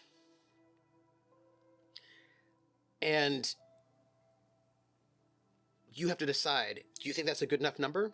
I can tell you if you pass this number, you'll get the extra bonus. But do you think this number that you have is good enough? Do you want to let it go, or do you want to spend lots of resources to try to get a higher number? That's up to you. That's up to you. So there are like a lot of really neat things. If you overcommit, you might then be able to get extra bonus stuff, but you probably then will not get an extra token. Right? If you leave off, if you try to like maybe hold back, you might get it. You might be able to refresh your tokens, but you don't know what the fail number is. And if it's not high enough, then you fail, right? You know what I mean? So you have to decide, like, do I think this is a good enough number? Maybe it is. And I think you can often sometimes guess that, like, if it's like a low stakes thing, that fail number is probably pretty low, so you're probably okay. But if it's a high stakes thing, that might be a slightly higher fail number, but you don't know. Anyway, there's a lot of like fun. I think there's a lot of fun things for a player to like figure out what they want to do. It's pretty good. It's pretty good. And they also do a really good job of dealing with NPCs, right? So like any player has a number of contacts that have skills that they may not have. So if you don't have forensic skills, if you don't have coroner skills, you probably know a coroner that you can go to. And there's a lot of really good mechanics about how to interact with your contacts. It's a really well done game. I actually think that Night's Black Agents, which is the second one they did, is better than Cthulhu Confidential in certain ways, but it's really well done. I recommend it, and I am going to get Ari to play with me for a good 2 or 3 shot this summer, and that summer is starting really soon, and I'm so excited. But that said, I gotta go. I've got donuts to eat and grading to do. The donuts are good. The grading will be fine, but the donuts are a reward. Yes, so here's what's what. I want to say thank you for being here. You're all great and lovely, and thank you for hanging out with me as I died a whole lot. You can find me next on Monday at 8:30 p.m. Eastern over at Wandering DM's channel for Montreal by Night. You can find me on Thursday here at 6 p.m. I've got papers. Oh, hey everybody, I don't know if I'm streaming on Thursday. You've just reminded me. This is why I do this. The reason why I do this whole outro thing is so that I can also remind myself what I'm doing. But I actually am not certain I can stream Disco Elysium on Thursday because... Oh, no, I can. We're good. My grade-a-thon is on Wednesday. So... that's great. I'm doing a grading-a-thon on Wednesday, so we're fine. So Thursday at 6 p.m. Eastern, you can find me here for Disco Elysium. And then Friday at 7 p.m. Eastern, you can find me here for The Gamblers, our Traveler Pirates of Drynax campaign, where they're just going to go hire some people to take their yacht back to Drynax and then just head into jump space and head over to a sea, so everything will be fine. And then they're just going to we're not going to worry about withdrawal symptoms at all from a very dangerous psionic drug. And we're also not going to worry about people having secrets from each other, and we're not going to worry about feelings that are probably going to explode all over everybody's faces. I think it'll be fine. Yep. Oh, you know what we should do? We're going to raid somebody. Because raiding people is caring. Who's up? You know what? Exploding Dice is up, and I don't think we've raided Exploding Dice in a while. And Exploding Dice is doing art. So we're going to go and raid. This is our raid command. Art history joke. and let's give Exploding Dice some love. And because they're doing art, and who doesn't like art? I do. So thank you very much, everybody, and thank you everybody who hung out with me today. You made it so lovely, and we died so many times, but we did get to new spots in the game, so that's pretty cool. And I feel like we're closer than ever, and maybe next Saturday we will totally kill it. So thanks, everybody, and I will catch you all on the flip side. Thank you so much, everybody.